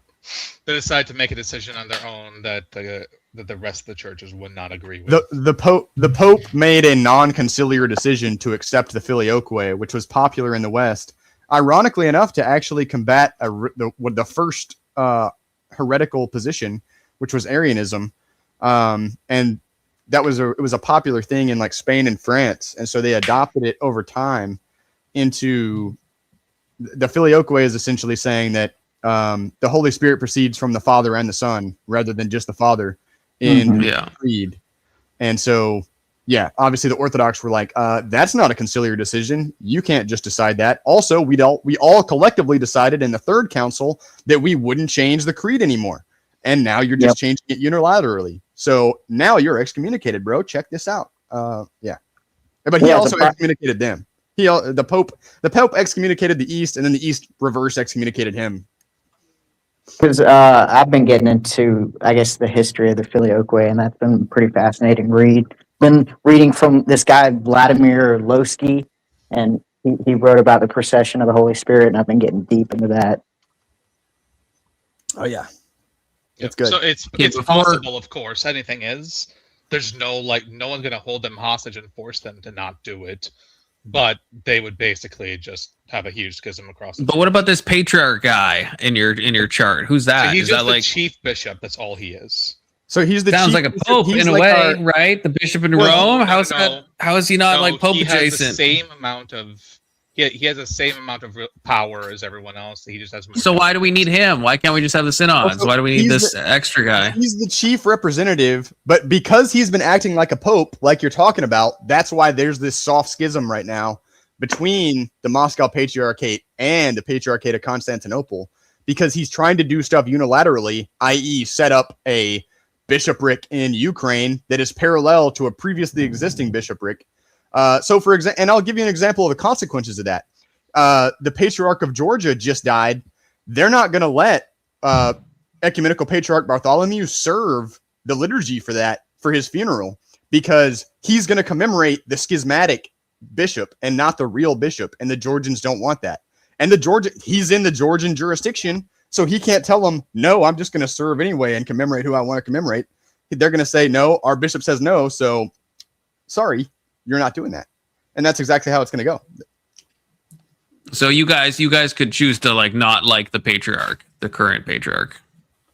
Well, yeah, because he doesn't have any more power than anybody else's patriarch. All the patriarchs are just bishops. They have the same amount of votes in their synods as every other bishop. Wait, is there multiple patriarchs? Is there one head patriarch?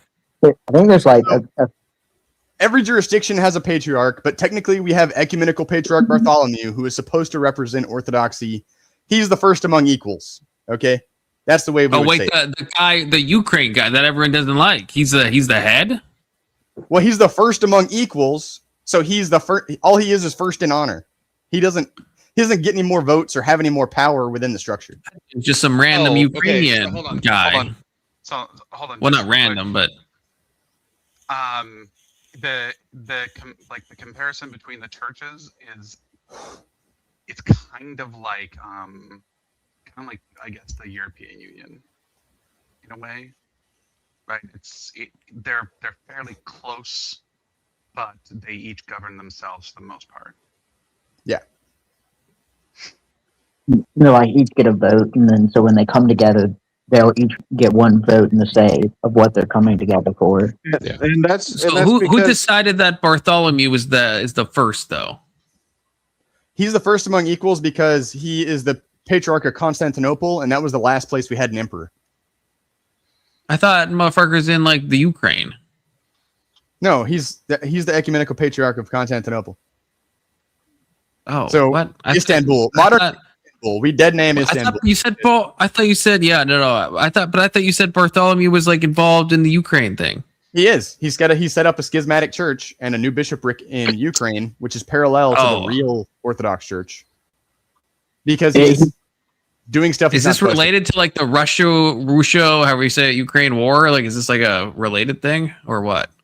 Well, it's because he received like $13 million of U.S. aid or something like that. I don't know. Anyway, he was getting co-opted, basically, is what was going on. And from my point of view, this is my point of view as an Orthodox guy telling you. So, and plus, Ukraine was locking up some. I don't know if they were bishops or what they were. They were locking up some church members from the Russian Orthodox Church. I thought didn't Ukraine martyr some of your priests too, Patrick? They did. They actually were. They were essentially killing all of the actual Orthodox dioceses in Ukraine, like all of the real bishop and his churches. But the thing is, the people still only go to the real church. They don't go to the fake schismatic one, because the fake schismatic one has a bunch of defrocked priests that were defrocked by the real Orthodox Church. So that's why the people are like, this guy can't even serve the liturgy properly. Why would I go to his church? So and so someone outside of, I guess, their district, or not district, but their authority went into Ukraine and then started a defunct church to then counter, I guess, the Russian Orthodoxy. That's right. The ecumenical patriarch Bartholomew essentially stepped on the authority and jurisdiction of His Eminence Kirill, Patriarch of Moscow, and started a parallel bishop there. Oh, man, this is like less unified than I thought. No, it's all very decentralized. It's decentralized centralization. That's the whole point of it. Is like people say we're like the Catholics. No, we're actually not like the Catholics, but we're not like the Protestants either, because we have an episcopal structure. It's actually so Lutherans, if you think about it. The term we use is the royal path, which doesn't mean it's the middle, but it means it's in the exact right place it's supposed to be. So we're on the royal path all the time. It seems like it's the middle, but it's not. We wouldn't say that. Yeah. Yeah, it is. I'm not saying it's more Protestant coded than I expected. It's more Protestant coded than I expected. I thought there was like a bit more top down stuff going on. Well, I mean, do you want them to have like armies that go after each other? Like, no, I just thought there was still. I thought there was still like someone at the top. I guess that was like, you know. It sounds like you think it was more Catholic coded. Yeah, you thought we were more like the Catholics. Yeah. Yeah. I knew there wasn't like a pope, right? But I thought there was still like, I don't know. I guess like I thought there'd be a top synod maybe That they're just No. like they run the show for the other synods, like hierarchies and all that. So now you can have within a jurisdiction a synod that is somewhat lesser than another synod, just to add another layer of complexity here. So like I'm in the Russian Orthodox Church abroad, right? So I have my own synod. We're semi-autocephalous. We have our own bishops that are in our own synod, separate from the Moscow Patriarchate. But the only way that we can get our bishops approved to our synod is if the Moscow Patriarchate synod approves our bishops to our synod. So there's like another layer there. But anyway, we're just getting real deep into how the church functions. But yeah. And that Yeah, no, I appreciate you explaining this. I didn't know about how this shit works. it comes down to like how far can you push a church until they decide that it's not worth being in the membership, right? Yeah. Okay, Well, and I Confluence mean- has to go pee real quick, and then we're gonna go back to the paganism. Go be you guys keep talking while I'm P-fluence. What I will say, I don't know if you guys I can know. still hear there's you a- guys. There's a guy on YouTube called Harmony, but and he's got great Orthodox videos if you guys want to watch them. He's also got a great series, but you have to be a member to watch his series on the history of the Russian Orthodox Church abroad. ROKOR is what we call it, Russian Orthodox Church outside Russia, which essentially, I mean, because we were still in the church, basically we formed when a bunch of the Christian Russians fled after the communist revolution happened. And so, and they fled abroad. Like, that's why we're the Russian Orthodox Church abroad. And so, but we were only actually in communion with the Patriarchate of Jerusalem and the Serbians. So, like, we were only in communion with those two, but because we're in the web of communion, we're in the church. And so it took all the way up until like 2007 for us to re-enter communion with everybody else. Even though the USSR dissolved and everything. But nobody disputes the fact that we were in the church and all these things this whole time. Everybody's like, yeah, they were in the church the whole time, but we weren't in communion with everybody. We were only in communion with two people in the church. And that's why it's so important that on every time we can, like the Georgians are doing, that we fight when Ecumenical Patriarch Bartholomew wants to commemorate like schismatic bishops and stuff like that from our point of view, that we don't let him do that, because you don't need to be in communion with the people that are in the web of communion that put you in the church. So if you're not supposed to be. And so that everybody kind of uses their soft power to make sure that doesn't happen, Yeah. Okay, and- final. Oh, sorry. Go ahead. Yeah, I was going to say one of the things that I think you're confusing, Confluence. You keep saying that the Orthodox are similar to the Protestants because of the way that their structure works. You're confused because you are looking at it as the Protestants look at their churches as, propositional differences between the different denominations. But in No, Orthodoxy, I'm not saying that. I'm not saying that. But in Orthodoxy, they're national distinctions based on political boundaries. That's right. That's the way it's supposed to be, and that's the way it is in the old world. But there is a disagreement currently among. This is really kind of a weird, not to use your word here. There's a really weird esoteric disagreement, I guess, on old language about where the barbarian lands are, and so because some people consider the barbarian lands to even be over here in the New World. That's why we don't have a national, like we have the Orthodox Church of America, but we also have every other jurisdiction also just planting churches over here. Russian Orthodox Church abroad, the Serbians, the Greek Archdiocese, and everybody else, because people don't agree on if this is the barbarian lands or not, and if we should have a national. Ideally, though, and see, we still adhere to what exactly Anson is talking about. Is there still hope? No matter what diocese you go to or parish you go to, there is hope among Orthodox Christians that we can establish an American archdiocese where we can have a national church of our own. And ideally, everybody would have a national church and jurisdiction. What do you mean by that? So everybody should like a church in the U.S. or no? Well, it means that America would essentially have a jurisdiction of its own, where there would be like a Synod of America. They currently don't, right? Right. Yeah.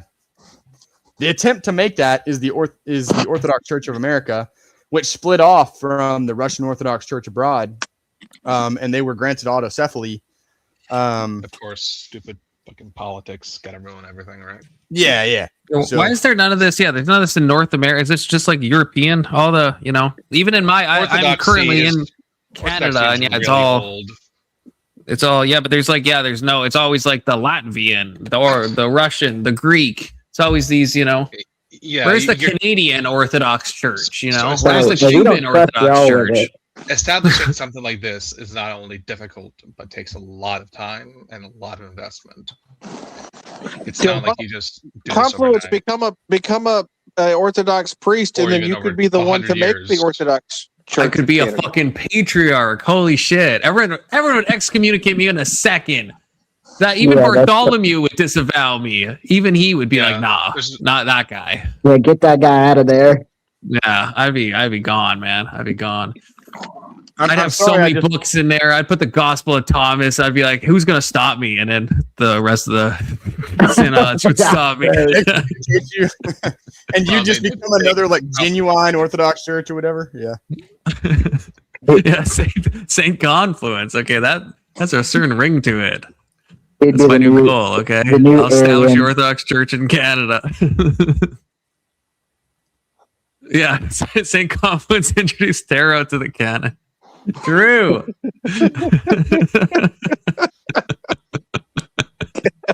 I want that to be in the history books of the Orthodox Church. Okay, I don't care if I'm excommunicated. You guys can kill me after. I just want to have a footnote in there. Okay, a brief period of time where tarot was technically accepted in one Orthodox church before everyone was unceremoniously executed. I don't think I'm going to execute you, but yeah. No, just yeah. excommunicated. Yeah. Yeah, well, I guess depends on the point in history. Were you guys doing that shit? Because I know the Catholics were doing that to us. You guys, the Catholics, I almost said you guys for the Catholics. The Catholics would do a bunch of untoward stuff to us, okay? Were you guys a part of that? Oh, no, Should I I be mad will at you say too? when the Protestant Reformation happened, the Protestants were sending us some letters, specifically the Russian guys, letters and being like, hey, guys, like, how close are we? And they sent a list of like 20 some odd points of their theology. And we were like, well, 14 of those are directly heretical, but the other 7 are okay. So you guys got to sort out those 14 things because those are heretical things. And they said we had letters happen a few times back and forth. Ultimately, what did happen, regrettably, is that because the Russian emperor at the time did not want the same problems as were happening in all the other Protestant nations, he did in fact start killing the Protestants that were coming over there because he was like, I don't want the political destabilization. You guys can die. So that now I'm not saying that's a good thing. Y'all did kill us. No, the emperor. I'm not saying it's a good thing. I'm just saying I it's a thing mean, that happened. He basically said if you show up, you die. I mean, Just don't show up. Yeah, for real. It's the same thing we should do with the illegals here. I mean, at least you didn't cut out our tongues. I mean I know, that's the thing. that's actually literally exactly what happened. Like if you did that to the illegals, that'd be exactly Because what they did. the Catholics, and I'm not, look, I understand history is complicated, but the Catholics had some like whack shit, and maybe you guys do as well in the past. I don't know, where they're like, you have to, because when I was in fucking seminary, they were going through all the shit, man, and there was like some untoward stuff where it's like we have to torture the body so that the soul can be saved, and then they're like cutting out tongues and like doing just like medieval shit, and it's like I don't know, man. That's like, if you're doing that, not to sound like Protestant coded, but if you're doing that in the name of Christ, there's a line where it's just you gotta like take a step back and be like, what am I doing? Sometimes you are the devil in the story. Yeah, well, that's the thing. But is that an Orthodox thing? Do you guys have a history of like torturing people to save the soul? We have a history of torturing people to save the think soul. so, I don't know about that. Yeah, That was the Catholic justification. Yeah. Yeah, Catholics took it pretty wild. My understanding is that Like it's actually we're doing a good thing by torturing you. Like that's how they actually saw it, or at least that's how they say they saw it. No. that would be a really Like I said, it was more like for us, it's less like people were talking about here, maybe on this panel, I think even that they didn't think that Christian leaders should like impose the whatever, like their Christian beliefs in their politics, which okay, they can say that if they want, but historically, Christian nations have done that. Even in America, we had blaspheme laws. Yeah. Like we had all kinds of stuff that stopped people from doing that kind of stuff. I think that stuff in the U.S., it was more of a Christian state than a Christian nation, right? Christian states, yeah, I guess you could say Protestant states to be exact. Yeah, Protestant states, sure. Yeah, then Maryland was Catholic. Everybody else, yeah. I just mean like the state itself separated itself, or the federal government was not allowed to make like religious rules. It was all left to the states to do it that way. That's right. Yeah, we don't want those Catholics telling us what to do. Yeah, screw them. Those 5% Catholics. Yeah. Yep. We Yeah, like we need to them. bring that back. The states need to have state religions. Alabama will be a great Orthodox state. Alabama would be Alabama. Do they accept like people who procreate with their cousins or no? Yeah, I don't know. You gonna take that, Addison? You gonna take That's that? Rhode Island. Where I it's don't think legal. I don't think Orthodoxy allows for that. I Yeah. could be wrong. Yeah, well, It's a why low are you talking blow, about Rhode Alex. Island? We were talking about It's a Alabama. low blow. Yeah, Alabama. Yeah, that's No, exactly what we're talking about. Alabama ain't got the cousin fuckers. That's Rhode Island. Oh where yeah, it's I'm legal. sorry. You're right. You guys are like sisters and brothers. My bad. Yeah, no, you're still thinking about Rhode Island. I understand you're an immigrant, so you don't know the difference between the states. I'll excuse you. Oh, that's okay. That's okay. So I mean, that's technically true, Testy. That's technically true. It's not in the Bible. It is in the the Orthodox Well, actually, in the documents, Bible, though. there's this specific conversation about a couple of daughters taking care of their father after the mother died. That's not prescriptive. That's that's descriptive. That's descriptive. You know, you okay? keep saying shit like that, but I don't know, man. It just like It doesn't tell you to do that. It's just there's a lot of bad stuff that happened in the Bible times. Okay. Testy's trying to trigger me. Okay. my state has a lot of Unitarian churches. Unitarian. Yeah. Yeah, that's bad. That's bad news. That's bad news. I think that's why Lindsey Graham's my senator. So you take Unitarian money. That tracks. I've probably take I've got a lot of talk too. oneness, donatist, Montanists. So No. that is well. Oh, I have talked to you before, Patrick. I'm just looking at your profile picture now. I have talked to you before. That's right. Oh yeah, I try to keep the same. Patrick, I try you to keep should- my brand consistent. You know what I'm saying? You should join my Discord, Patrick. I'm just saying, okay? Just you don't have to. I don't want to make you feel pressured, but I'm gonna put the link. You don't have to. It's just I an think offer. I'm in your okay? Discord. It's just an offer. Yeah. Wait, are you? Wait, what's your name on Discord? I'm gonna fact check you right now, Patrick. You think people just waltz into my Discord without me knowing they've waltzed in? yeah. I think I'm in your Discord. Yeah. What's your Discord? What's your Discord name? Swiss Faction, I think. I don't see no Swiss. Am I blind? Yeah, you're blind. Swiss You are. faction. The Taiwanese eyes. Yeah. I don't know. I know it's alphabetized. I don't see it like Swiss Am I action. in That's the his- name. Am I in his Discord? I don't know. No, Y'all you're not. gaslighting me. Y'all I'm just gaslighting me for gaslighting. real. That's all I'm doing. I freaking knew it. I freaking knew it. Freaking knew it. I keep a tight watch on who's in the Discord. Okay, I would notice. Okay, Confluence needs to be more triggered. Okay, There so we we're going go. back to the, I'm in now, the bro. I'm Unitarian. in. Yeah, there. Okay, yeah. See, I get a little welcome message. Wait, I didn't get a what? Wait, I don't. Oh, there we go. Swiss faction. Okay, known by Confluence. There we go. As all things should be. Okay. I just clicked the Testicular Johnson post, and it's a guy suntanning his asshole. Why, Testy? I know you mentioned it earlier, but why? Why would you click on anything Testy puts up there? That's true. It's always you're it's basically asking for an asshole pick. I'm just saying. It's oh god, yeah. I wish I could show this on stream, but No, I don't. I'm good. Thank you. yeah, I mean, you don't see his butthole. Clear of He's just like, anyone. imagine a man on his back with his like legs up in the air, and he's like holding his big toes, just spreading his buttocks to the sun to raw himself. Okay, Okay, has anyone ever heard anyone call it the talks? you just did.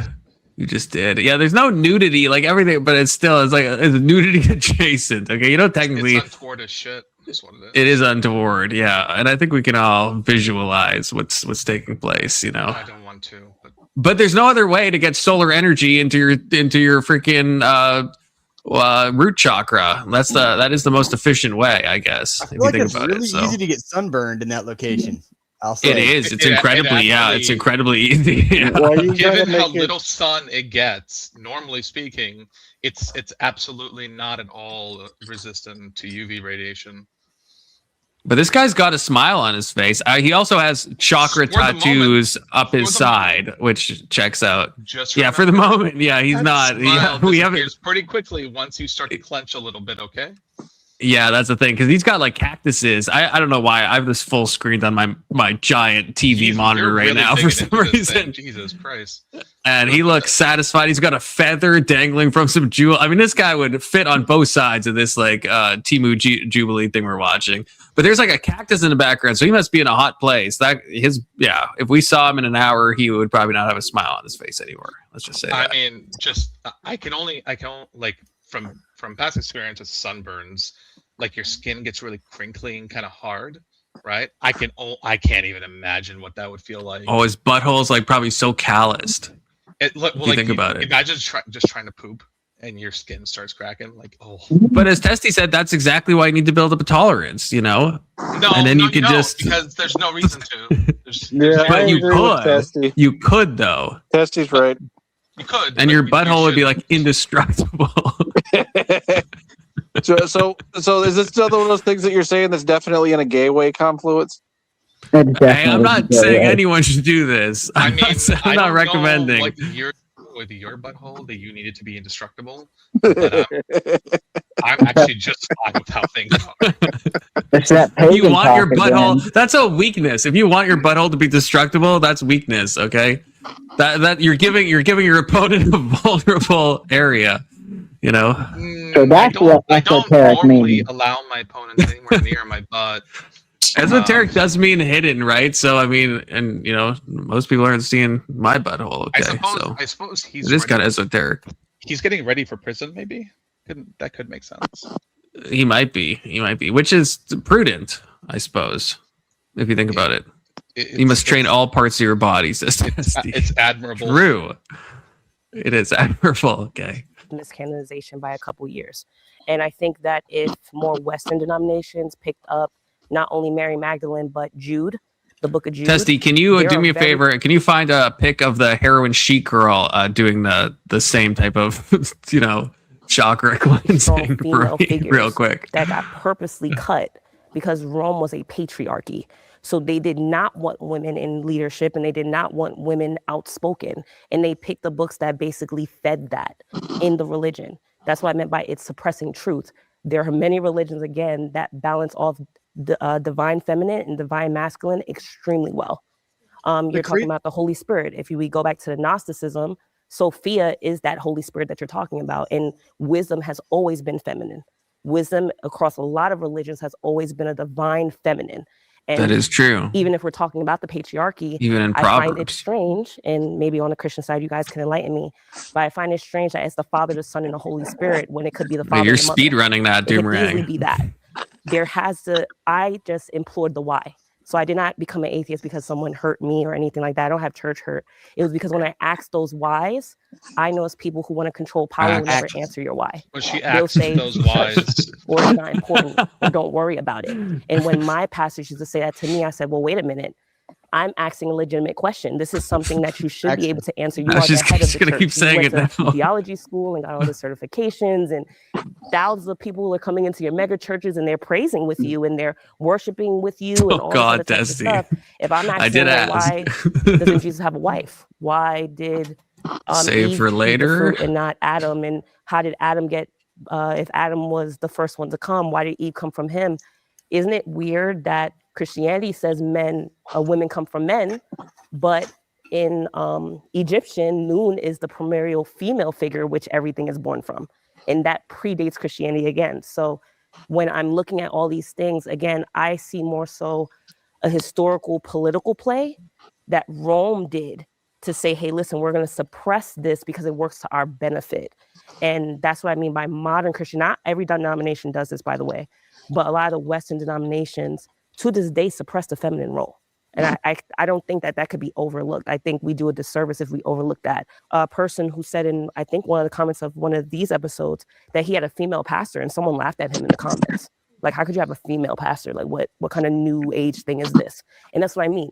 Because Jude, the book of Jude showed that Jude was a, a general. And she saved Israel. She saved Israel. And we don't hear those stories. What? What did she just say? Jude, the book of Jude? Jude is a guy. Jude is a guy. No freaking way. Really? Did I mishear? No, you didn't. Well, the craziest part. The book of Jude doesn't have anything about that. What is she talking about? Unless I misheard wildly. But the craziest part about what she's saying is, okay, let's say, like, at least in Orthodoxy, is outside of the Trinity of the Father, Son, and Holy Spirit, who is the next highly venerated person? Take a wild guess. Is it Mary? Oh, wow. Incredible. A woman. Incredible. The balance of everything. You know what I'm saying? Like, I mean, we'll hit full matanyas and everything in veneration of Mary. We sing songs in the divine liturgy related to just Mary and the veneration of Mary. So, yeah. And even in the book of wisdom, in our canon, wisdom is a female, is depicted, is used female pronouns. So exactly what she's talking about. So she just needs to learn the religion, like, from my point of view. It's also weird that she questions why God is called the Father, and it's like, the role he plays is the Father. He spread his seed across the earth, and life grew from it. I mean, what else do you want? And then Jude being a woman, that's a hot take. Well, y'all aren't taking into account. She was asking questions. She is. You're right. She is. She was asking the wise. Yeah. She did say that. Yeah. So, like, she's seeking knowledge, asking right now. So y'all just give her some grace. You're right, Anthony. My bad. She is on a journey. Okay, she's asking the right questions. If you think about it. Enough. We don't hear about Mary Magdalene, if they would have canonized it, that Mary Magdalene was the first disciple beyond any of the men. She was the first one to hear Jesus's teachings. Jesus. I too like to trust my history to like 4th century Gnostic texts. Pulled her aside and told her things. I can't remember if it was Peter or Paul. Saint Mary of Egypt is a super highly venerated saint as well. Like, we literally read the entire life of Saint Mary of Egypt, who was literally a whore that literally stopped accepting money for her whoredom just so she could have sex with more men, and then became a saint later on in her life because she was so ashamed of her sin, lived in the desert and only communed every Easter because a priest would come and bring her communion. I don't know what she's talking about. You're not talking about Mary, right? No, I'm talking about Saint Mary of Egypt. Different woman. I was like, oh, wait a minute. No, different woman. Oh, man. Mary's secret life conversation about what? But she's also highly regarded in the church. Like, Saint Mary of Egypt is like we have literally this Wednesday, at least on the old calendar, we're going to read the entire life of Saint Mary of Egypt along with some other services. So, yeah. We have churches. The monastery closest to me is named Saint Mary of Egypt Monastery. I don't know, like. Wait, so is this Saint Egypt? Is this the same as Mary Magdalene? No. This is a different Mary. Okay, because I was going to say, because people say Mary Magdalene's a whore, and I always thought that's because it's not in the Bible. True. Yeah, that's what I mean. That's some like, what was that guy that did the Da Vinci Code? That's what he was like talking about. And now everyone thinks it's the case, and it's like it's not. So I thought for a second you were saying that the Orthodox Church believed that, and I was like, that's crazy. But no, different true. Mary. Yeah, Mary the whore. yeah, the real whore, not the ex-whore. Excuse me. Yeah, you're right. Of her, and said, well, what could Jesus be sharing with her that he's not sharing with the rest of us? And that's where I'm talking about that Christianity can suppress truth. I think people have found freeing things in Christianity. Again, I have nothing wrong with the commandments. I don't see anything wrong with those things. But I think when any institution suppresses the truth, we should question it and we should demand the truth because the truth shall set us free. because I've heard this before. Like people have that perspective. We venerate the mother around here, okay, Testy? Okay? We do, okay? Of suppressing We love our women. mothers. That's why But we don't for let us, them work. when it comes to the gospel, Jesus, Emmanuel, God with us, God's greatest gift to earth, who did he give it to? Who did it come out of? But who was also woman. punished for it and told was the fault of all sin? It was women. No, Based. it was Adam. who was punished. Based. But in I mean, in history, theory, to this who day, was the women fault are of still all sin? known, whether or not that's in the Bible or not. And this Hold on, is the hold on. thing: is like In we theory, can who sit is the here and fault of all say, sin, right? I guess Well, technically, in theory, it's Adam's fault. yeah, he takes the blame, you know. But what does Paul say? That, you know, Eve was deceived, you know. If Eve was never deceived, would Adam have, you know? Hard to say, but, you know. Yeah, I don't know. Adam didn't learn to fight I shit. still can't believe that Says- God never told Eve directly not to eat from the tree. That was an oversight. Well, he thought Adam would be able to, you know, communicate that to Eve. I would. God, think. Oh, who is What man has Lilith? Is ever been Adam's able to first wife? communicate? Okay, Jeremiah, let me tell you about Lilith. Okay, she's Adam's secret first wife before Eve, the one they don't tell you about. Yeah, the first wife of Adam. There we go. What happened to her confluence? Well, you know, I think she did something untoward with the serpent, if I recall correctly. At least that's how it's depicted in art. She did become a bit of a demon, and actually Lilith appears in the Bible. I can't remember the passages. I don't know if it's translated as Lilith in most translations, but Lilith does appear. Wasn't she like But the not mother of as Adam's succubi or wife, something? obviously. Yeah, I can't remember where she shows up. Let me check real quick. Lilith in the Bible. I think it's in like strange. Oh yeah. It's like it's translated as like screech owl for some reason. I'm not really sure why. I don't know what the Hebrew is there, but it's in like Isaiah. And it's talking about, the landscape inhabited by wild beasts, hyenas, and I think in some places it says screech owls, in other places it says Lilith, because that I think is the word in Hebrew. Lilith. Yeah, same thing. Yeah, It I mean, it sounds like kind the of same is. thing, yeah. It kind of is based. Yeah. That's what I call my wife sometimes when she's screeching. Let me see. Yeah. There we go. The nocturnal. Okay, in this one, it's translated as the nocturnal creature, but this is it. Lamed Yod Tav. A female night demon. So yeah, sometimes it's like night demon. Sometimes it's only once. But some translations, translate as night or screech owl or night monster or just kind of a strange They're word, technically I guess. That's all accurate. I mean, I Night get it. specter. Yeah, I guess it's all kind of the same thing. Yeah, very female coded. A female night demon haunting desolate Edom, probably borrowed from Babylonian. Yeah. Interesting. Does she eat semen? Probably. I mean, yeah, she's definitely succubus coded for real.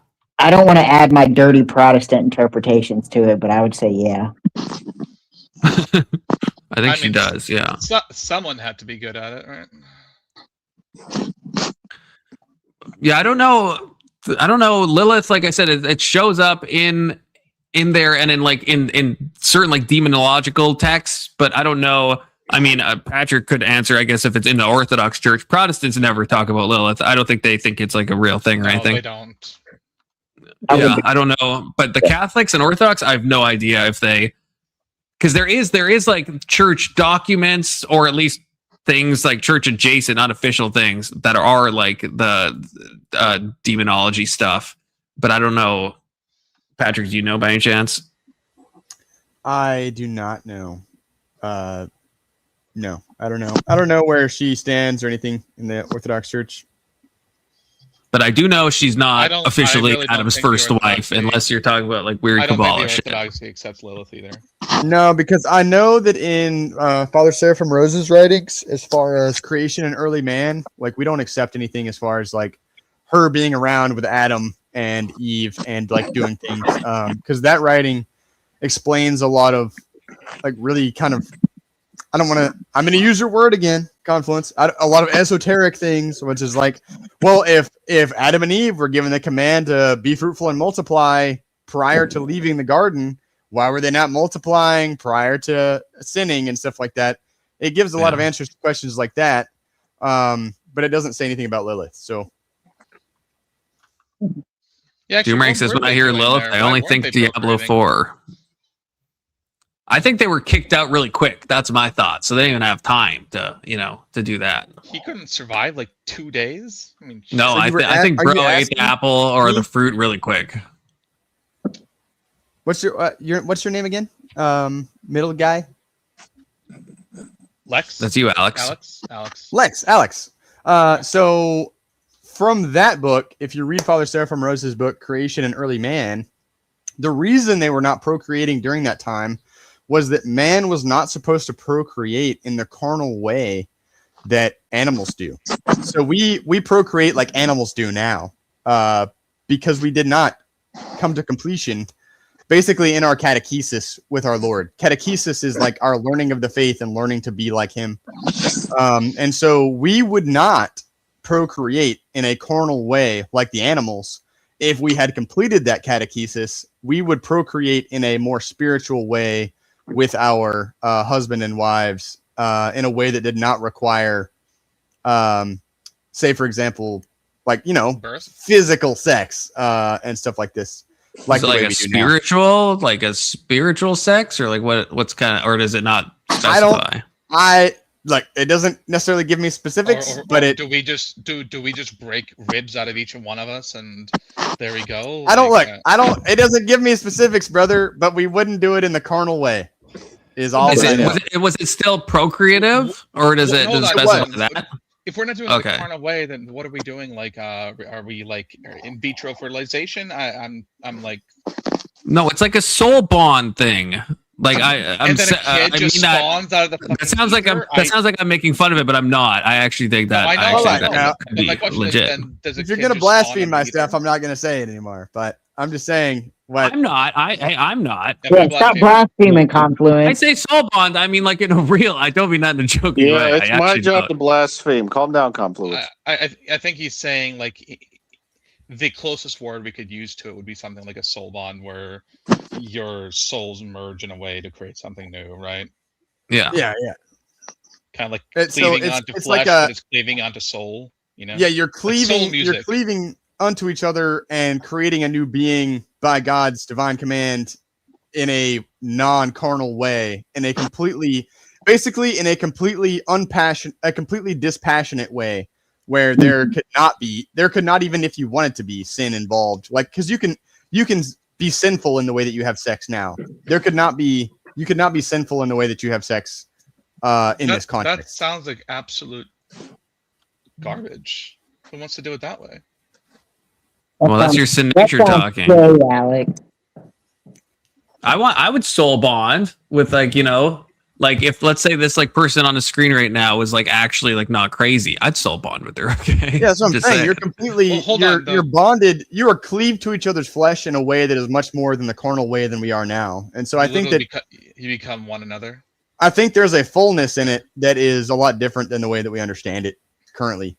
But I don't know that. I mean, we're just reading Father Seraphim Rose's Creation and Early Man. I'm just giving you I'm giving you my exegesis of that book. If you want to read that book, you can. Oh, sure. I have to check. What's it called? It sounds esoteric enough that it's piqued my interest. It's called Father Seraphim Rose, and it's by Father Seraphim Rose, and it's Creation and Early Man. It actually just got a new round of printing, so it's not that expensive right now. Someone else, was it Trench? Does he like this person? I feel like I've heard this name, Father Seraphim Rose. Do you know if Trench likes him? Trench is Orthodox. He's the only other real Orthodox you regularly have on the panel. Well, no, I got like Elderline. I guess Mo is a catechumen, but they're dumb. Trench and Patrick actually know their shit. I don't think it was Trent that recommended that book though. Somebody did. You remember this too, right? I don't know if it was this book, but it's definitely the author, the Father Seraphim Rose. Someone recommended that. I recommend every book by Father Seraphim Rose. Maybe it was you. Maybe it was you in the past, Patrick. It might have been me in the past, because Father Seraphim, in Rokor, like in my jurisdiction, Father Seraphim Rose is literally like, he's not a saint yet, but he's gonna be a saint because that's how we do it. Like, we do everything from the ground up. And so like we honor him as a saint now. Like, even in the sanctuary where the altar is and stuff like that. Like we have a picture of an icon of Father Seraphim Rose in there with his relic and everything. Like we venerate Father Seraphim Rose as a saint, even though he's not technically a saint yet, but we want him to be. So we treat him like he is already. Yeah, but I love his. Passed away. Go ahead. Sorry. What, Big Soda? I was just going to ask: is he more recently passed away? Yeah, he was around in the like 70s and 80s. Okay. He died at the age of 44 due to testicular cancer. He's got a crazy beard. He was a monk, so yeah. Father Seraphim Rose, he's great, bro. He's got the orthodoxy in the religion of the future. That actually makes a lot of sense then. Orthodoxy in the religion of the future, the soul after death. He's got a lot of great books, bro. Check him out.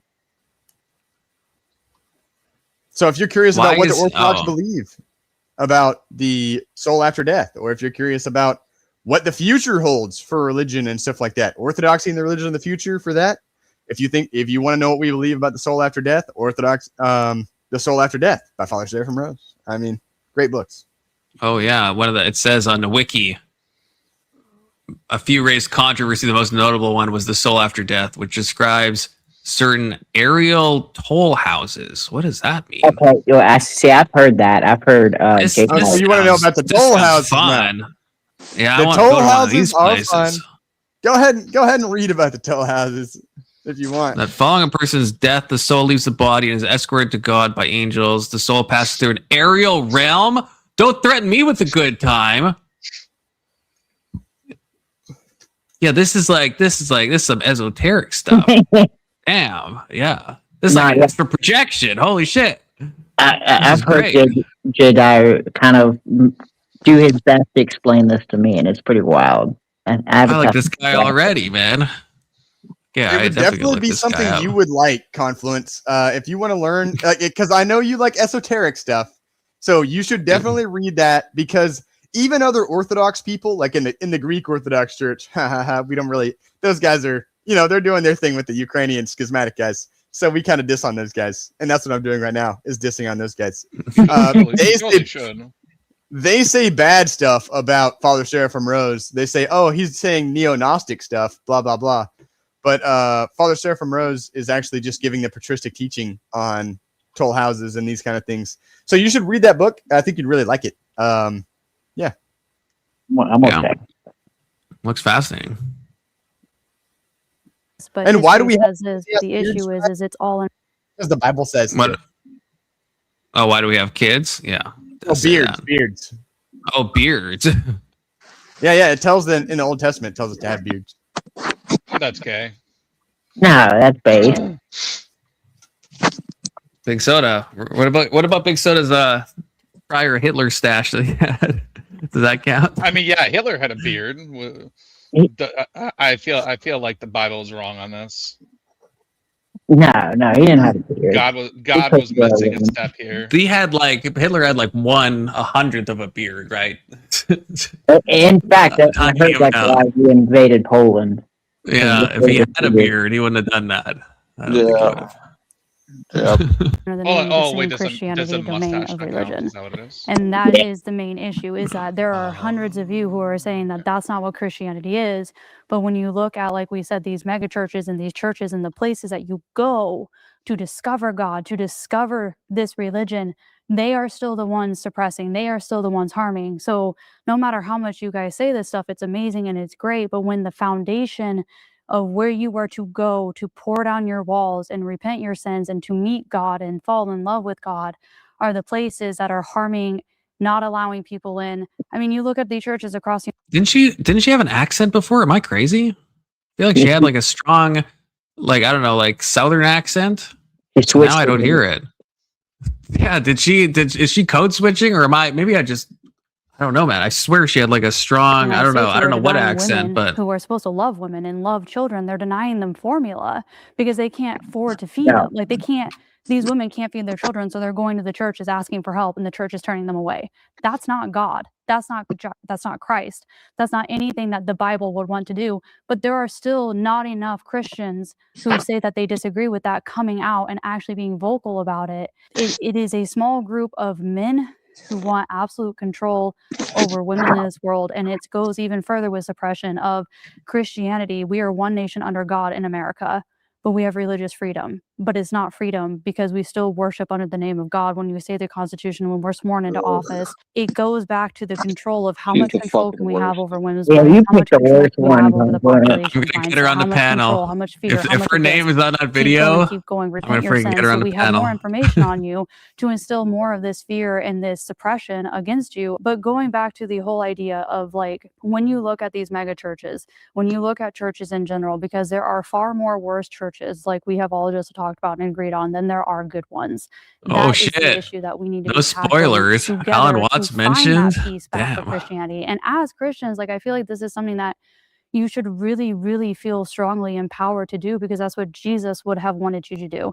Jesus would be on the doors of all of these billionaires, all of these mega churches, burning it to the ground, because that is what he did. Flipping the table. No, that's not what he Flipped the did. table. I'm not sure if he tables. like He sure. burned churches to the ground. Can be He'd definitely be true flipping at the some time. tables. but- He'd Christians flip did some some things tables that for were very sure. progressive, Because you the know, around hierarchy women. of the That church can be was true. That bad, can not also be true because that in like practice and later on that can kind of morph and shift into other forms of oppression. And it's been contorted, and it all goes back to the basic understanding of Christianity and the Bible is not inherently wrong. It's not evil. It's not bad.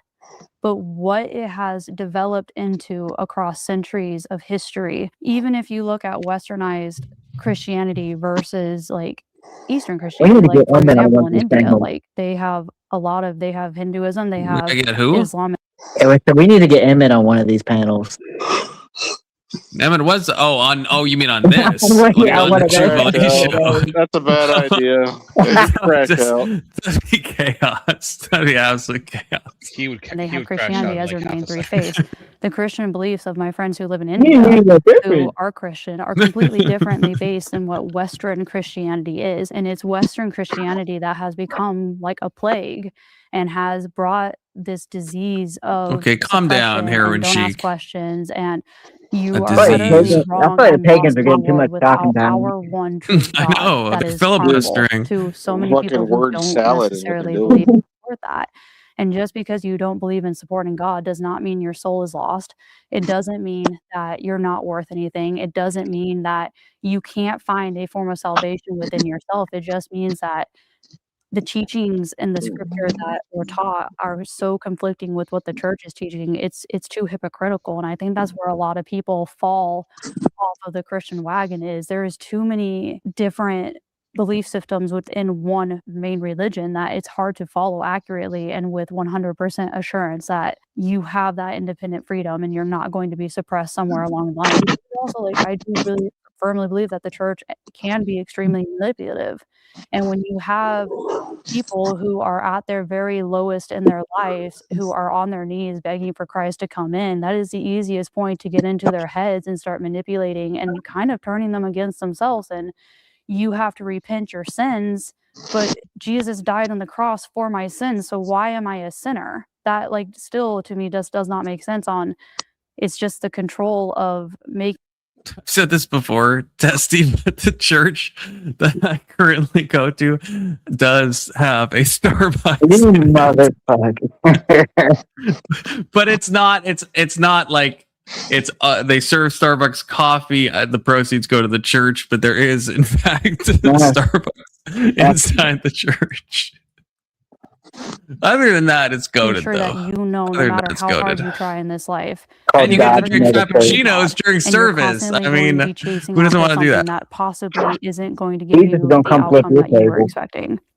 No, I think I just want to start by saying, first of all, with my experience, I've been a Christian my whole life. Started out born and raised Catholic, but converted to Christian Missionary Alliance. I guess I just call myself a Christian. You know, I think they all point to the same destination, sure we take slightly different paths to get there. Testy, I don't have it now. I think I lost it, but I ordered Peter Popoff's holy water as like a goof because you can get a sample for free. I think it's supposed to come from like a well in Chernobyl or something. And so I did the little fill out for him, and he sent me a little patch of the holy water. So I used to own some. There, I don't think there is suppression in most Christian churches. I mean, when you look at the news, when you watch the local news, what do you see? A lot of bad news, right?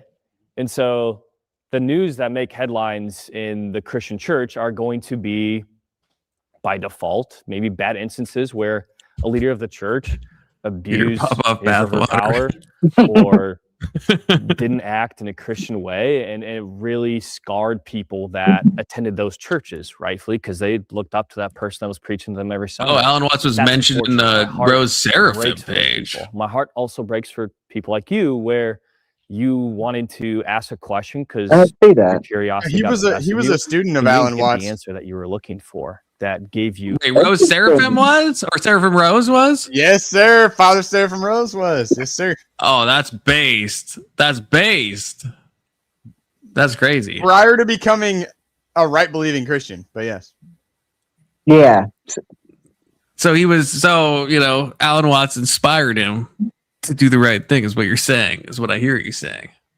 So Alan Watts is kind of based. You can hear me saying whatever you want. That's pretty cool. Conviction that, that does make sense. Like, I'm glad I asked. Confluence heard Alan Watts, and he was like, "Hey." Convicted in my faith. I did, by the way. It's just that I accept Christianity, by the way. I'm not against Sure. you guys at all. Yeah. I'm a perennialist, so I'm I'm not saying you weren't, but there are instances where pastors don't know how to answer questions, or they say, we don't ignore, or we ignore that. True, Doomray. We want to sweep it under the rug. And that gives that church, and therefore the religion, a bad rap. Or I think if you have a good leader in the church, which I do, I go to a church called Providence. It's rather small, not a mega church that you guys labeled, but we have a wonderful leader. And our main pastor is a male. We don't have any female pastors, not because we don't want females to preach. They're still involved in other leadership roles in the church. It's just more of a tradition that we have our main pastor, the man who planted the church, happens to be a male, but we still have plenty of people that serve our church. Our pastors. This guy is the most female, the most Christian of the Christians, I think. I thought you said the guy in the blue was females in our church. Yeah, this guy's kind of winning me over now that he's talking about the males being pastors only. It's definitely it's one of the two of them. We can at least agree on that. I'm not sure which one. It's definitely not the two on the right. Okay. Yeah. Although I think the guy who's talking now, he said something that was suspicious earlier, but I can't remember what it was. There's something that made me. In my church that I'm currently a part of, there's a variety of different genders and even sexual orientations. I know, but he's man-spreading pretty good, so that's like a good sign. Homosexual, got the confidence. He doesn't have even the woman's man-spreading. That's how you know. Welcome in the church. They know we're on the right side. New guests. We have new people there every Sunday. That's how our church has been able to grow. And yes, we do have membership meeting where you're educated on the history of Providence, and you're asked if relate to Christianity to make sure that you are wanting to commit to. Testy's I feel like Testy's 10 minutes behind for some reason because he just commented on the Starbucks church now. This faith and serve Testy, the church. Coming to the present moment. To do as a member, but there certainly is no level of hierarchy in my church or any other church that I've been a part of in the past. There is only one true God. If you're Catholic, there is a hierarchy. Everyone that agrees, come up now.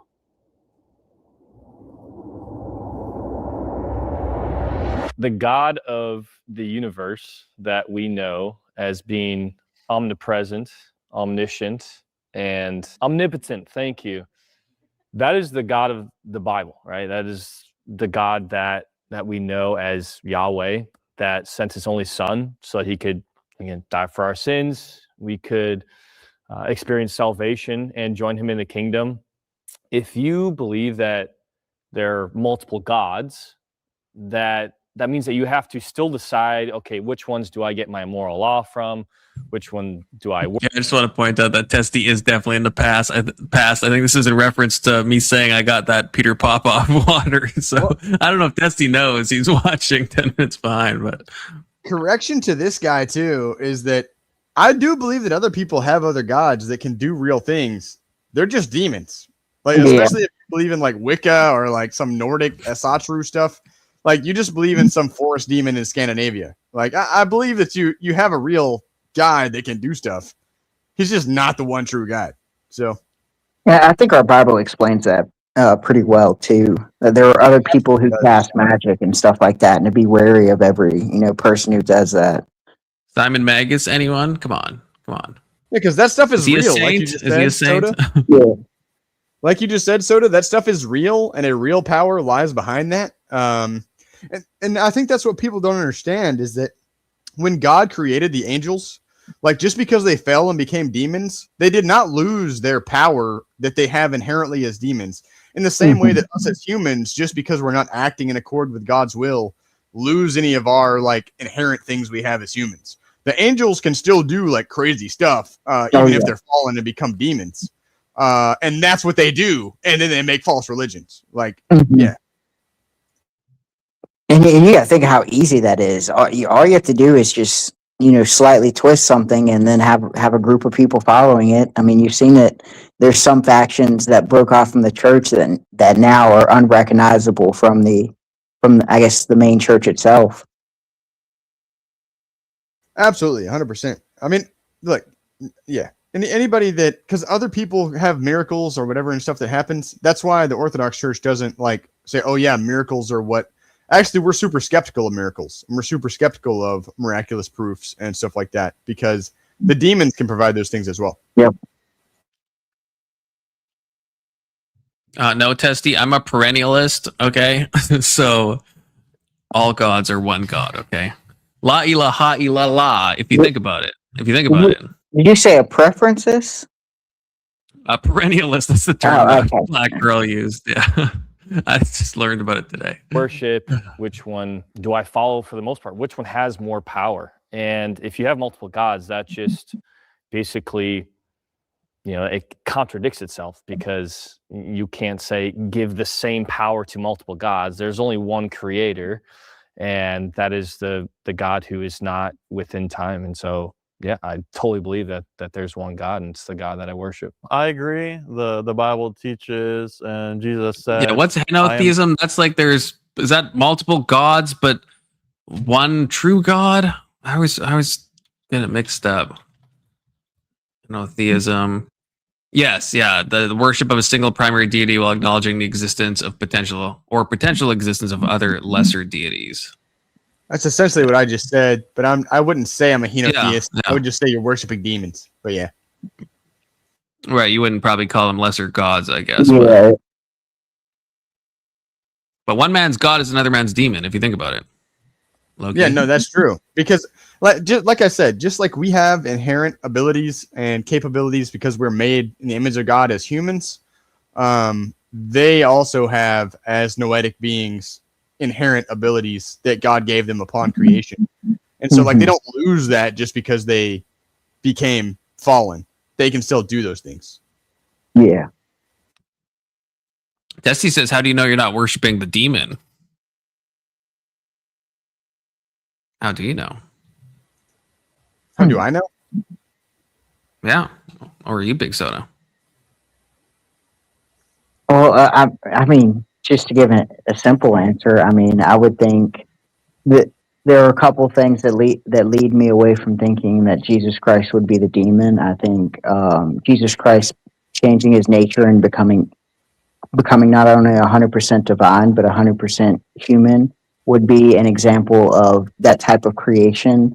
And I don't think demons have that same level of power when it comes to creation. Yeah, but I guess the counter would be like if you look at like I don't know, like the Hindu text or something, right? They would say they would have their own like stuff, like with Krishna or something, right? And so we would just say, well, that story's probably not like true, and like Krishna's not like actually divine and stuff. So it's like, I guess I would probably say that we have the best example of evidence of someone resurrecting from the dead, and I think that if we were to compare every story of a resurrection, I guess archetype, I would say that ours provides the best evidence of that actually being true. I agree. I think that's a good point. Well, and I would build on that to the extent that the Old Testament predictions, like the Old Testament, when you look at it, predicts the Theotokos, Mary. It predicts Christ. It predicts all these things when you're looking at all the things that the Old Testament does. And then it all is proven to be true by Christ and the Theotokos when they come to pass. And so I think that I'm building on what you said, because I think that we have great evidence that for Christ living and Christ resurrecting, but also that all that was predicted, that not only Christ, but that the Theotokos was predicted and all those things. And so I think that the divine mission followed all the way through. And I think there's, it wouldn't be in a sense proof, because I believe there has to be some faith element to it, especially from past the disciples, because Jesus mentions this, blessed are those who believe on faith alone. And so I would say that if you combine the circumstantial evidence with the faith, to me, that represents what I would consider proof. Yeah. Well, and I agree with that argument, though I try not to use it because cults use it too. Yeah. I agree with your argument, though, just because like people like Joseph Smith, I've heard people say, well, the martyrs are the best example. Well, all the followers of Joseph Smith were martyred too. Yeah. And so it's like, it's hard to use that. I do agree with you, though, that it's still a great proof. It just doesn't necessarily prove our religion in toto. And so you have to use a holistic approach. And I think that's, that too, I think, from basically how you're talking about things, is you have to use a holistic approach about everything to kind of say, oh yeah, this is what the truth is and what it's not. As well as, I mean, obviously I'm going to use the J. Dyer, the transcendental argument for God proves my point, but that's beside the point. Okay, we'll get through a bit more of this. Confluence has a hard out in like 5 minutes, unfortunately, but yeah, we made it through like a shocking amount of the video. Yeah, I got to prepare for the work. And this is Tessera Johnson. See, that's the thing. I agree with this, but I feel like there should be a term for this, because the henotheism is like almost the right term, but like I feel like there should be a word for like seeing every legitimate deity, however you define that, as like an aspect of God. I feel like there has to be a word for that, but I feel like there's not. And henotheism is like the closest one, but it's kind of not, because it's not saying that all deities are one. It's just saying this is the primary deity I worship, and then there's also the existence of other deities. There's got to be something where you're kind of just like thinking that like when I don't want to say, I don't get into heresies, but easy Confluence. I know where you're heading. You know where I'm headed. That all paths lead to God. Types of certain other gods that are related to our God, and I think that there's something there. Okay, something there. It's like the Catholics. Then you're just Catholic. Yeah, but I'm not saying they're all. Okay, I will give an example. Okay, so let's say someone's like worshiping like Athena. Okay, I think it's possible that maybe they're like focused on that aspect of God, right? Like what Athena represents to them. Now, so I don't know if salvation. No, not in a Christian sense, but there's that Acts passage that says like, what you worship in ignorance, I proclaim to you in truth. And when people are like, especially back in the day, because you can see that if you look at like a god like Ra or something, like the Egyptian sun god, right? It's like there is obviously aspects that we would agree with, that we would say, yeah, that is like our God in these ways, right? And so it's like it's a hyper specific thing, because our God contains all of this stuff, right, as we believe. But it's like when you have like a polytheistic culture, it's like each one is a legitimate thing. Like if we're looking at like I don't know, like a ISIS figure, like not like the Muslim people, but like Isis from like mythology, right? That's kind of like the mother god, and we would recognize that those maternal aspects exist within God, right? So it's like it's the archetypes, like the archetypes. Yeah.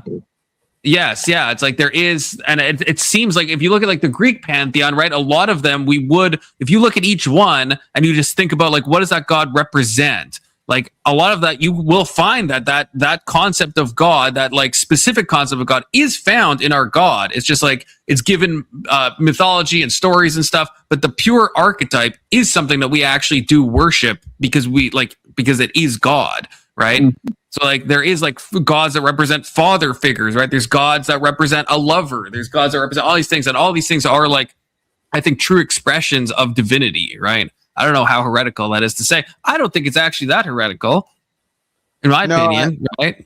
I would say Orthodoxy actually agrees with that to an extent, but that we would say that Orthodoxy has the fullness. And right, so that's yeah, why, I'm not saying any of these that's why those other views are heterodox, let's say. Sure, yeah, because I would say, I mean, that's why I still, obviously identify as a Christian. I think Christianity is the best expression of these things.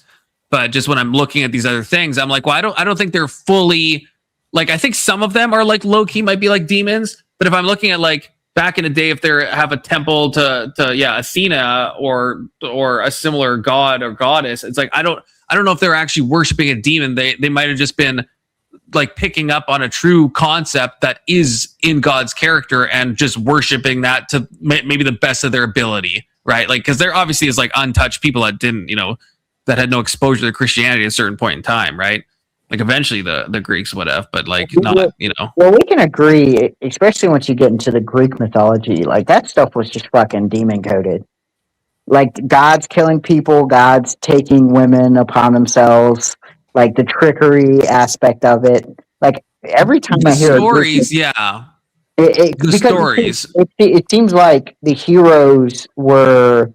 There's a certain affinity for heroes, and then the way the gods were described as though it was kind of I can't think of a bad word, but like maliciousness or like a tilt toward what we would consider evil.